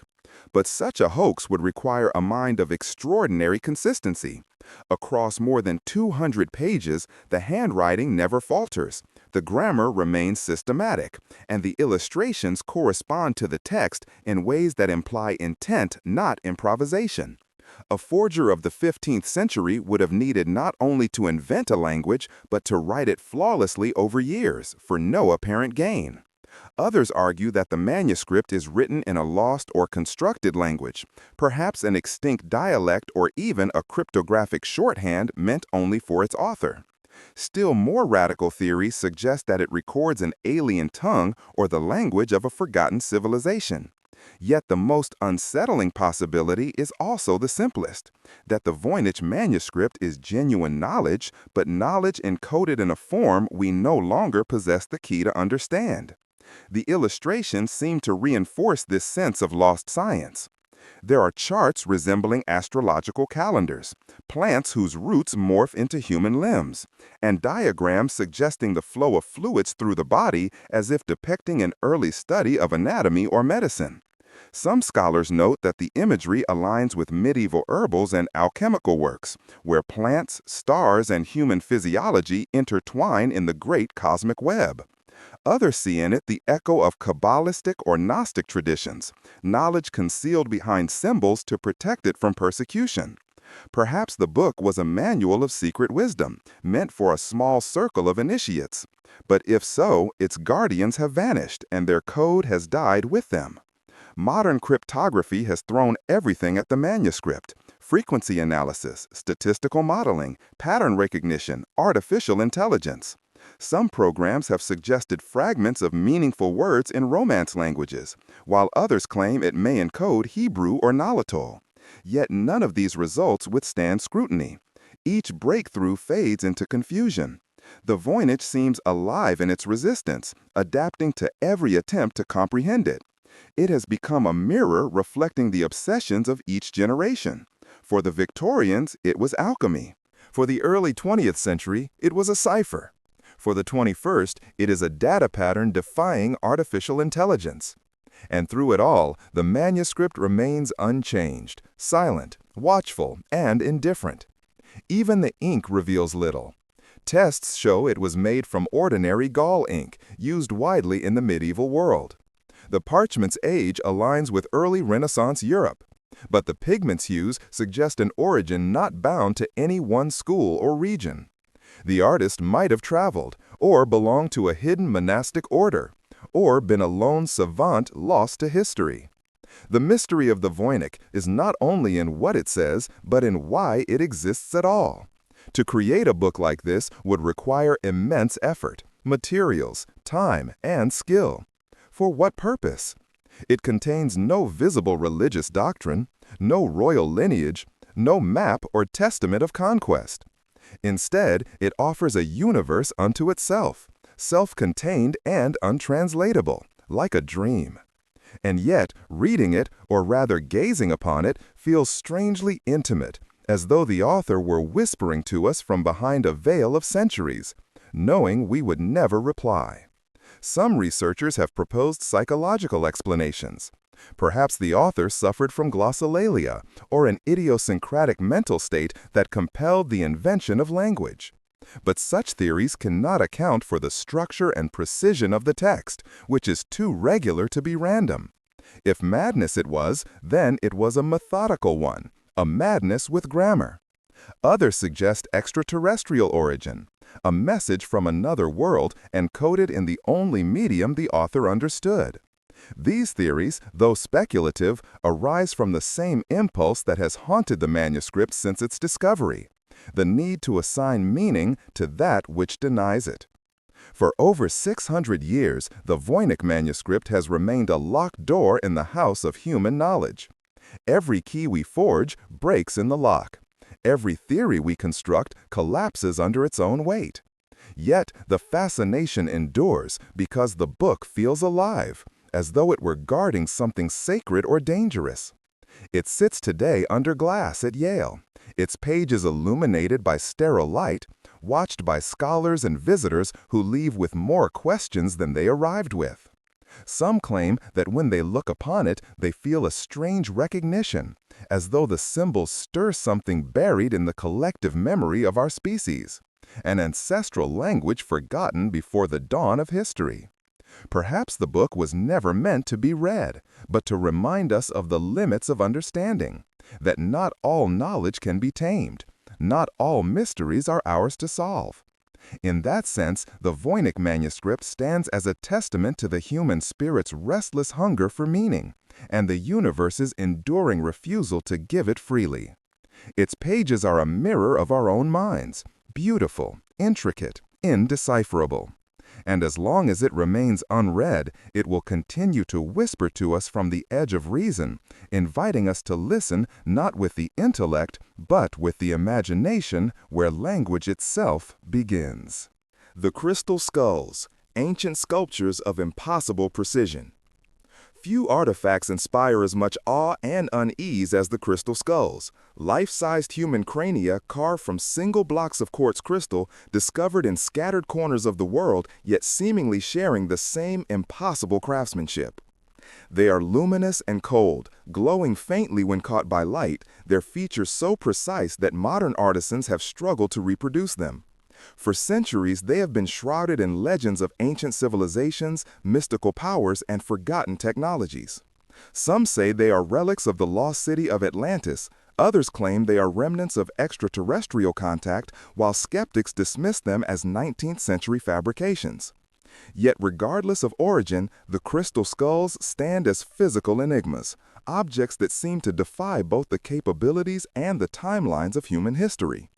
The most famous of these is the Mitchell-Hedges skull, reportedly discovered in 1924 in the ruins of Lubantun, a Mayan city in Belize, by Anna Mitchell-Hedges, the adopted daughter of British explorer Frederick Albert Mitchell-Hedges. The story she told decades later reads like an adventure tale. As sunlight broke through the collapsed stones of an ancient temple, something glittered.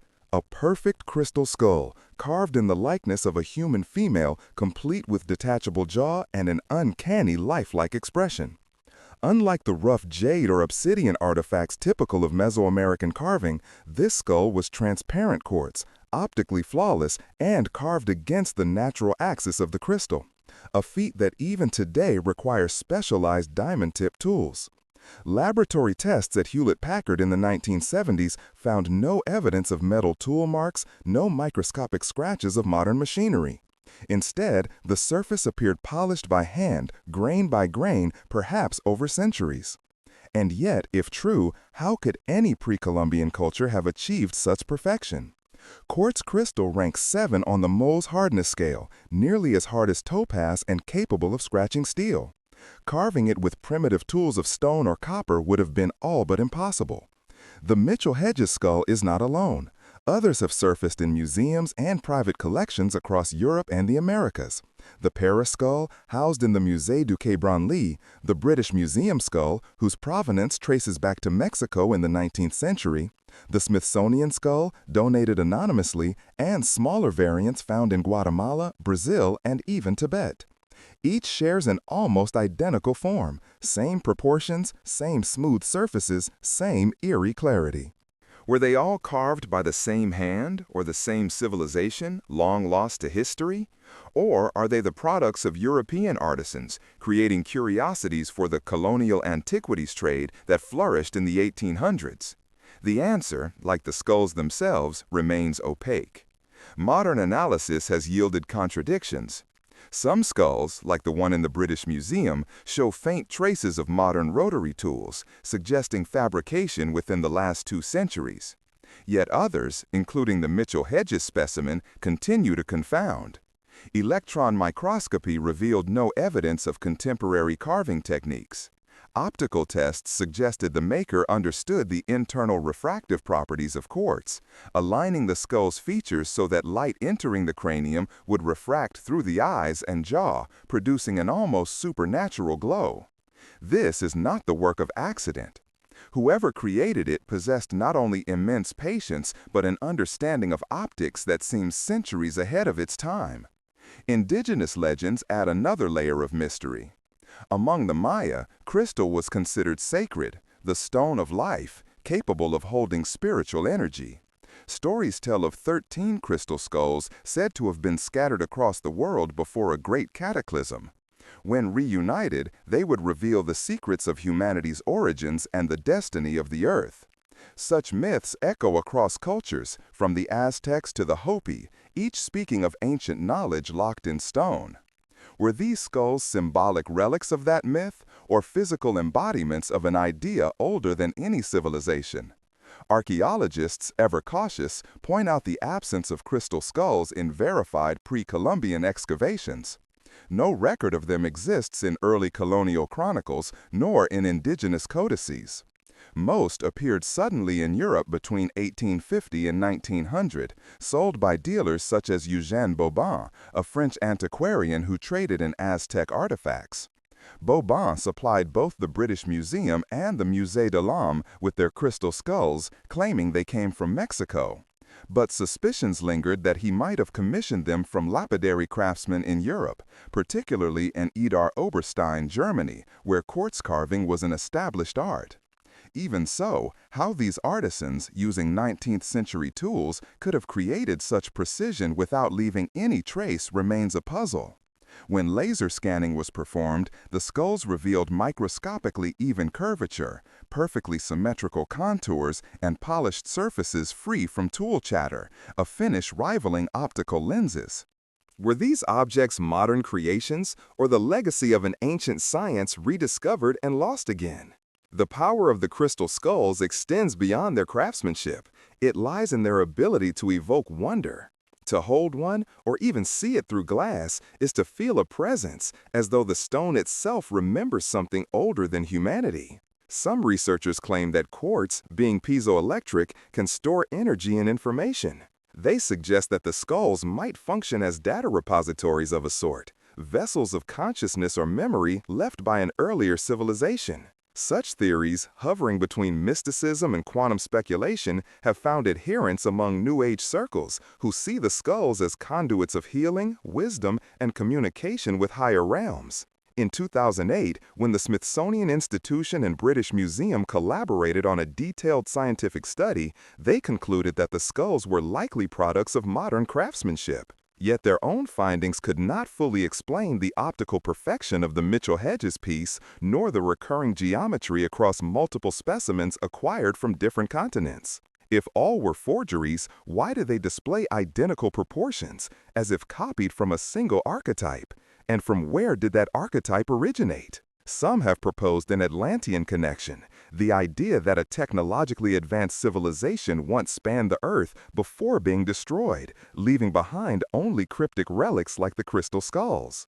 Others see in them extraterrestrial fingerprints, arguing that their molecular lattice is too uniform, too pure, to have been sourced from natural quartz deposits on Earth. While such claims dwell on the fringe, they share a deeper truth. The skulls compel us to imagine that human history might be far older and more complex than we have allowed ourselves to believe. Even if all the crystal skulls were indeed modern fabrications, they still embody a kind of genius. Their makers, anonymous, deliberate, perhaps mischievous, crafted icons that continue to haunt the boundary between art and impossibility. But if even one of them is genuine, carved by pre-Columbian hands or by some unknown civilization before recorded history, it would shatter our understanding of ancient technology. It would prove that the ancients not only shaped stone, but mastered the microscopic world of light itself. In the end, the crystal skulls endure as mirrors of humanity's eternal hunger for the transcendent. They remind us that beauty and mystery often walk hand in hand, that what cannot be explained will not be forgotten. In their hollow eyes gleam reflections of our own, seeking meaning in the unknown, searching for the face of eternity carved in quartz. Whether relics of lost worlds or masterworks of deception, the crystal skulls remain what they have always been, silent, perfect, and watching.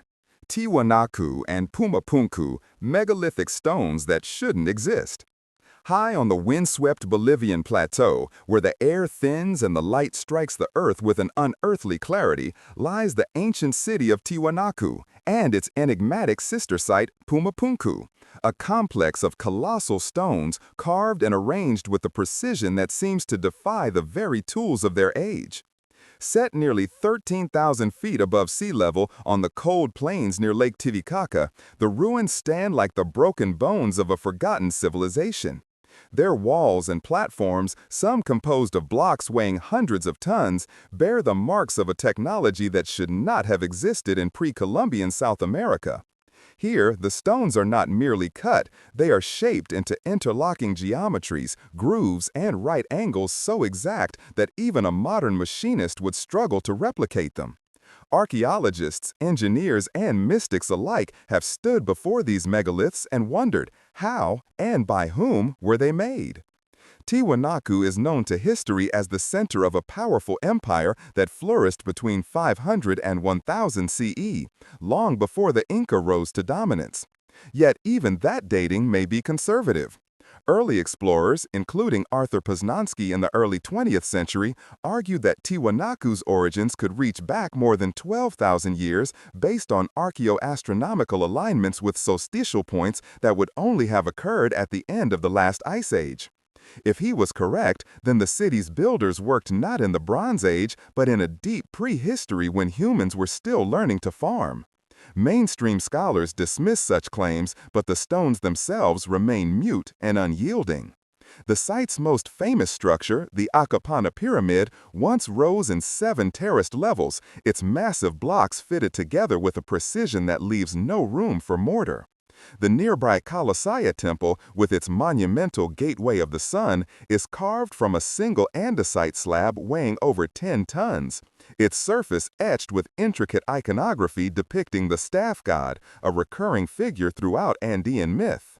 But it is at Pumapunku, less than a kilometer away, where the mystery becomes almost otherworldly. Here lie the ruins of a once enormous platform, shattered by time or catastrophe, its fragments scattered like the remnants of a lost machine. The blocks, made of red sandstone and fine-grained andesite, are cut with laser-like precision. Some are shaped like massive H's, each identical, with recesses, drill holes, and interlocking joints that suggest modular assembly. Modern engineers have measured the angles, perfectly square, accurate to fractions of a degree. Tool marks appear microscopic and uniform, as though the stone were molded rather than chiseled. Yet the Tiwanakans, as far as history knows, possessed no iron, no steel, no wheels, and no system of pulleys. How then were these blocks quarried, transported, and placed? Some weigh more than 130 tons and were brought from quarries over 10 miles away, across terrain that would challenge even modern machinery. The precision of Pumapunku suggests not brute force, but advanced design. Some researchers propose that the builders used a lost technique of geopolymer casting, pouring liquefied stone into molds, allowing it to harden into exact shapes. Others suggest sonic or vibrational methods of stone shaping, hinted at in ancient myths that speak of stones that sang. The Aymara people, descendants of the Tiwanaku culture, tell stories of the gods helping their ancestors build with sound, moving stones through the air as if weightless. Such tales, though mythic, seem to hold a kernel of memory, a recollection of technologies now lost to human understanding. The air at Pumapunku carries that strange silence that always clings to impossible things. When you walk among the broken slabs, the scale disorients you. Each block seems machined, not carved, as if the site were once an assembly line rather than a temple. Some stones have finely drilled holes, perfectly circular, their depths uniform, something that even diamond-tip drills would struggle to achieve on such hard material. Archaeologists attribute this to patient abrasion with sand and harder minerals, yet the time and precision required would have been staggering. Thousands of workers, years of effort, and an understanding of geometry far beyond what should have existed in the Andes at the time. Still, the evidence of intent is undeniable. These stones fit together as part of a design, a plan that once existed in its entirety but has since crumbled, leaving only fragments of a forgotten blueprint. Poznanski believed Pumapunku was destroyed by a massive cataclysm, perhaps a flood or earthquake, thousands of years before the known Tiwanaku civilization emerged. Indeed, many blocks lie tumbled and cracked as if struck by unimaginable force. The high altitude and proximity to Lake Titicaca, an inland sea filled with oceanic fossils, suggest a region transformed by geological upheaval. Could Tiwanaku and Pumapunku be the remnants of a much older civilization, one that perished in a global disaster remembered in myths as the Great Flood? Such speculation has long linked these ruins with the legends of Atlantis or Mu, suggesting that an advanced culture once spread knowledge across the world before vanishing beneath the waves or ice. The similarities between Puma Punku's stonework and the megaliths of Egypt, Baalbek, or even Easter Island have only deepened the mystery. In each, we see an obsession with precise stone fitting, cyclopean architecture, and alignments with the stars. Could these be independent inventions or echoes of a shared ancient knowledge passed down through lost generations? To stand before the gate of the sun as dawn strikes its carvings is to feel that deep unease, that sense of something ancient watching from beyond time. The gate's figure, a deity surrounded by radiating symbols, seems almost machine-like, as though representing cosmic circuitry. The Tiwanakans revered the heavens. Their architecture aligns with celestial points of the solstices and equinoxes. This was not random devotion. It was the language of science disguised as religion. Perhaps they sought to harmonize their city with the universe itself, encoding mathematical and astronomical truths into stone. And yet, for all its precision, Tiwanakan fell. By the time the Inca arrived, it was already a ruin, its people vanished, its purpose forgotten. The Inca called it the work of the Viracochas, the gods who came before, pale-skinned and bearded, who taught humanity the arts of civilization before retreating into the sea. These stories, repeated across South America, echo eerily with other global myths of culture bringers. Osiris in Egypt, Quetzalcoatl in Mexico, Oannes in Mesopotamia. Could these be memories of the same phenomenon seen through different eyes? Or are they merely archetypes, born of humanity's eternal need to ascribe divine origins to greatness? The stones of Puma Punku offer no answer. They remain cold, perfect, and inscrutable.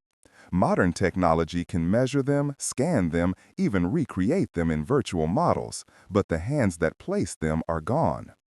Every theory, whether of lost civilizations, alien engineers, or misunderstood ingenuity, fails to fully explain them. The most unsettling truth may be that the ancients possessed knowledge not yet rediscovered, and that progress is not a straight line but a cycle of remembering and forgetting.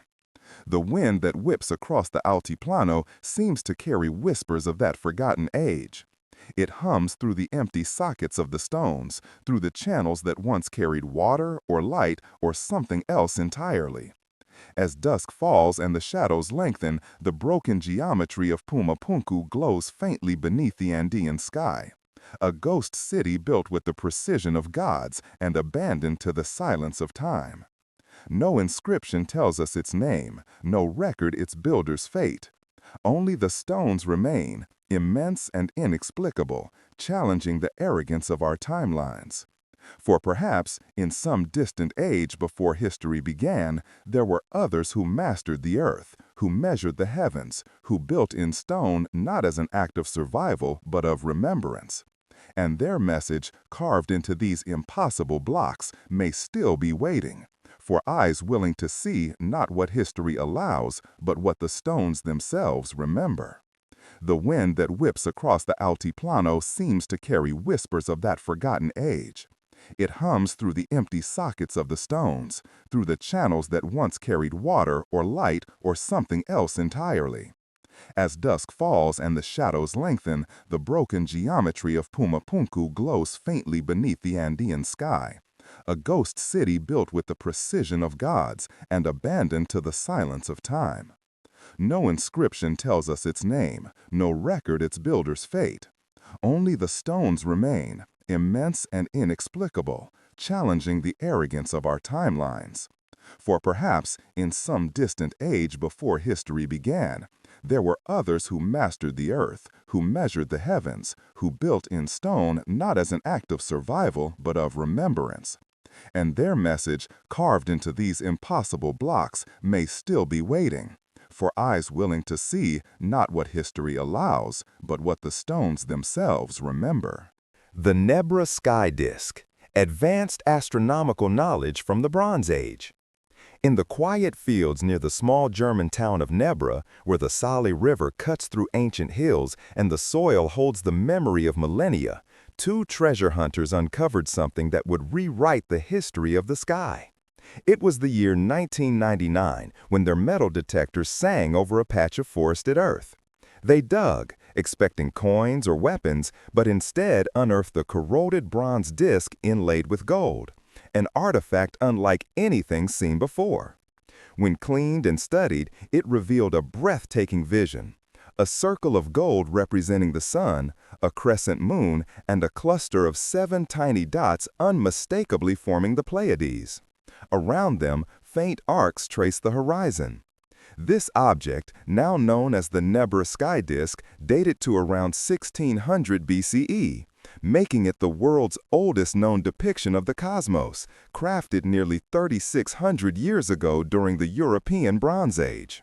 But the disk's true mystery lies not in its beauty, but in the knowledge it encodes, knowledge that should not have existed at that time. Bronze Age cultures in Central Europe were thought to be tribal, agrarian, and without formal astronomy. Yet this single artifact suggests an understanding of celestial cycles, solstices, and lunar synchronization so precise it rivals that of the ancient Near East. The disk measures about 12 inches across and weighs a little over 4 pounds. Its surface, when new, would have glimmered with gold against polished bronze, a vision of night sky perfection. The symbols seem simple at first glance, but when mapped against astronomical data, they reveal sophisticated intent. The Pleiades appear exactly where they rise in relation to the sun during spring and autumn. The sun and moon are placed in accurate relation to their seasonal positions.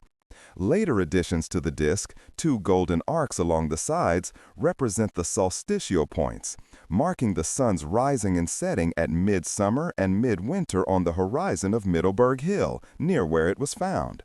A final arc, added later still, likely symbolized the sun's solar boat, an ancient motif shared with Egyptian cosmology. Whoever made the disk was not guessing at the heavens, they were measuring it. This implies systematic observation over generations, an astronomical tradition operating in Europe long before Stonehenge's alignments were fully understood, long before written records. And yet, how could such knowledge emerge in isolation? The Nebra sky disk appeared not from Mesopotamia or Egypt, where the study of the stars had long been a royal science, but from the heart of Bronze Age Germany, a region thought at the time to possess no written language, no temples, no priestly class. Archaeologists at first dismissed it as a forgery. It seemed too advanced, too deliberate. Only after metallurgical tests confirmed its age did disbelief turn to unease. The copper of the disk was traced to Austrian mines, its gold to Cornwall in Britain, its tin likely from the same trade network. This meant that its creators belonged to a culture that stretched across Europe, one capable of long-distance exchange and technological mastery. But the deeper question remained: who designed it, and what did they truly know? The placement of the Pleiades, central to agricultural calendars from Mesopotamia to Japan, suggests contact or shared cosmological heritage. The cluster's visibility in the pre-dawn sky was used by ancient farmers to time planting and harvest, and by sailors to navigate the seas. The disk's combination of solar and lunar cycles implies knowledge of the so-called metonic cycle, a 19-year period after which the phases of the moon repeat on the same days of the solar year, a relationship not officially recorded until the Babylonians discovered it a millennium later. If the Nebra sky disk indeed encoded this cycle, it would mean its creators had mapped the complex dance of sun and moon through centuries of observation, synthesizing the data into a portable instrument of both science and spirituality. But the disk was not found alone. Alongside it lay 2 swords, a chisel, 2 axes, and fragments of arm spirals, all buried in what appears to have been a deliberate ritual deposit, as if the objects were offerings to the gods. This intertwining of science and the sacred may hold the key to understanding the disk. To the people of the Bronze Age, the sky was not abstract. It was alive, a realm of deities whose patterns governed the world below. The Nebra sky disk may have been both tool and talisman, its gleaming symbols used to predict the seasons, to sanctify ceremonies, and to bridge the earthly and celestial realms. But if it was used as an instrument, who could read it? Only a handful of priest astronomers, perhaps, whose lineage of knowledge may have stretched back to an even older world. Some researchers see in the disk evidence of forgotten connections between early European and Near Eastern cultures. The iconography of the solar boat, for example, mirrors that of Egypt's Ra, who sailed the sun across the heavens each day. The precise arcs marking the solstices echo the alignments found in megalithic monuments across the Atlantic facade, from Stonehenge to Newgrange. It is as though fragments of a lost global language of the stars had resurfaced in bronze, preserved in the hands of a culture that remembered what others had forgotten. Yet the disk's story darkens with its discovery. It was found not by archaeologists but by looters, and for years passed through the black market, changing hands, hidden in attics and suitcases. Only in 2002 did police recover it during a sting operation in Switzerland. Its surfaces bore the scars of greed and ignorance, scratches, corrosion, and soil contamination. But beneath the damage, the ancient knowledge endured. Once in scientific care, the disk began to yield its secrets. Radiocarbon dating of associated artifacts fixed its burial to around 1600 BCE. Analysis of corrosion layers confirmed the authenticity of its bronze patina. The gold, carefully hammered into shape and affixed with bitumen, showed wear consistent with centuries of ritual handling. In short, it was genuine and utterly anomalous. How does one reconcile the Nebra sky disk with what is known of European prehistory? To accept it means acknowledging that the peoples of the Bronze Age possessed not just metallurgical skill, but a coherent astronomical worldview, one that required precise observation, mathematical inference, and symbolic abstraction. This was not the work of simple tribes. It was the legacy of astronomer priests. But perhaps the deeper mystery lies not in its sophistication, but in its singularity. No other artifact like it has ever been found. If it represented a wider tradition, where are the other disks, the teaching tools, the records of observation? Were they destroyed, or hidden, or have they simply not yet been unearthed?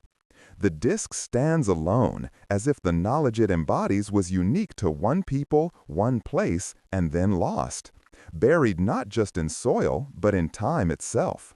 Some have speculated that it represents the final remnant of a much older civilization, one that survived the climatic collapse at the end of the last ice age, carrying fragments of advanced knowledge into the Bronze Age.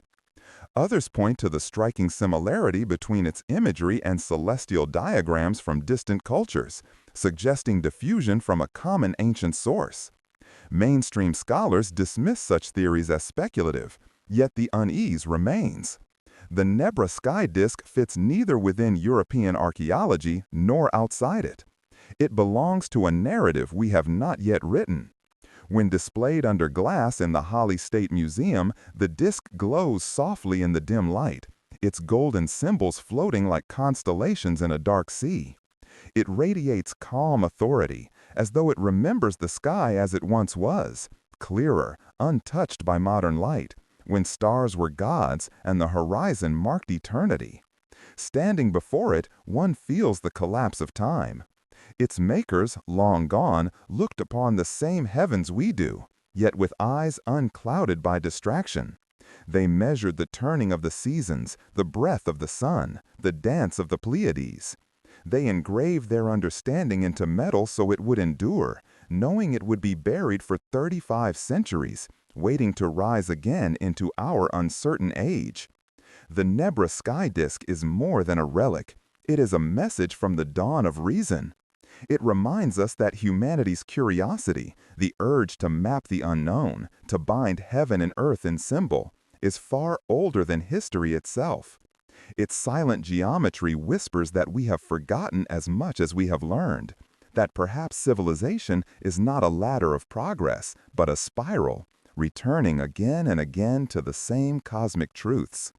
And as night falls over Nebra, the same stars gleam above that the disk immortalized. The Pleiades shimmer in the cold air, and somewhere beyond them lies the mystery the ancients tried to capture, a moment when human hands, guided by something greater, etched eternity into bronze and gold.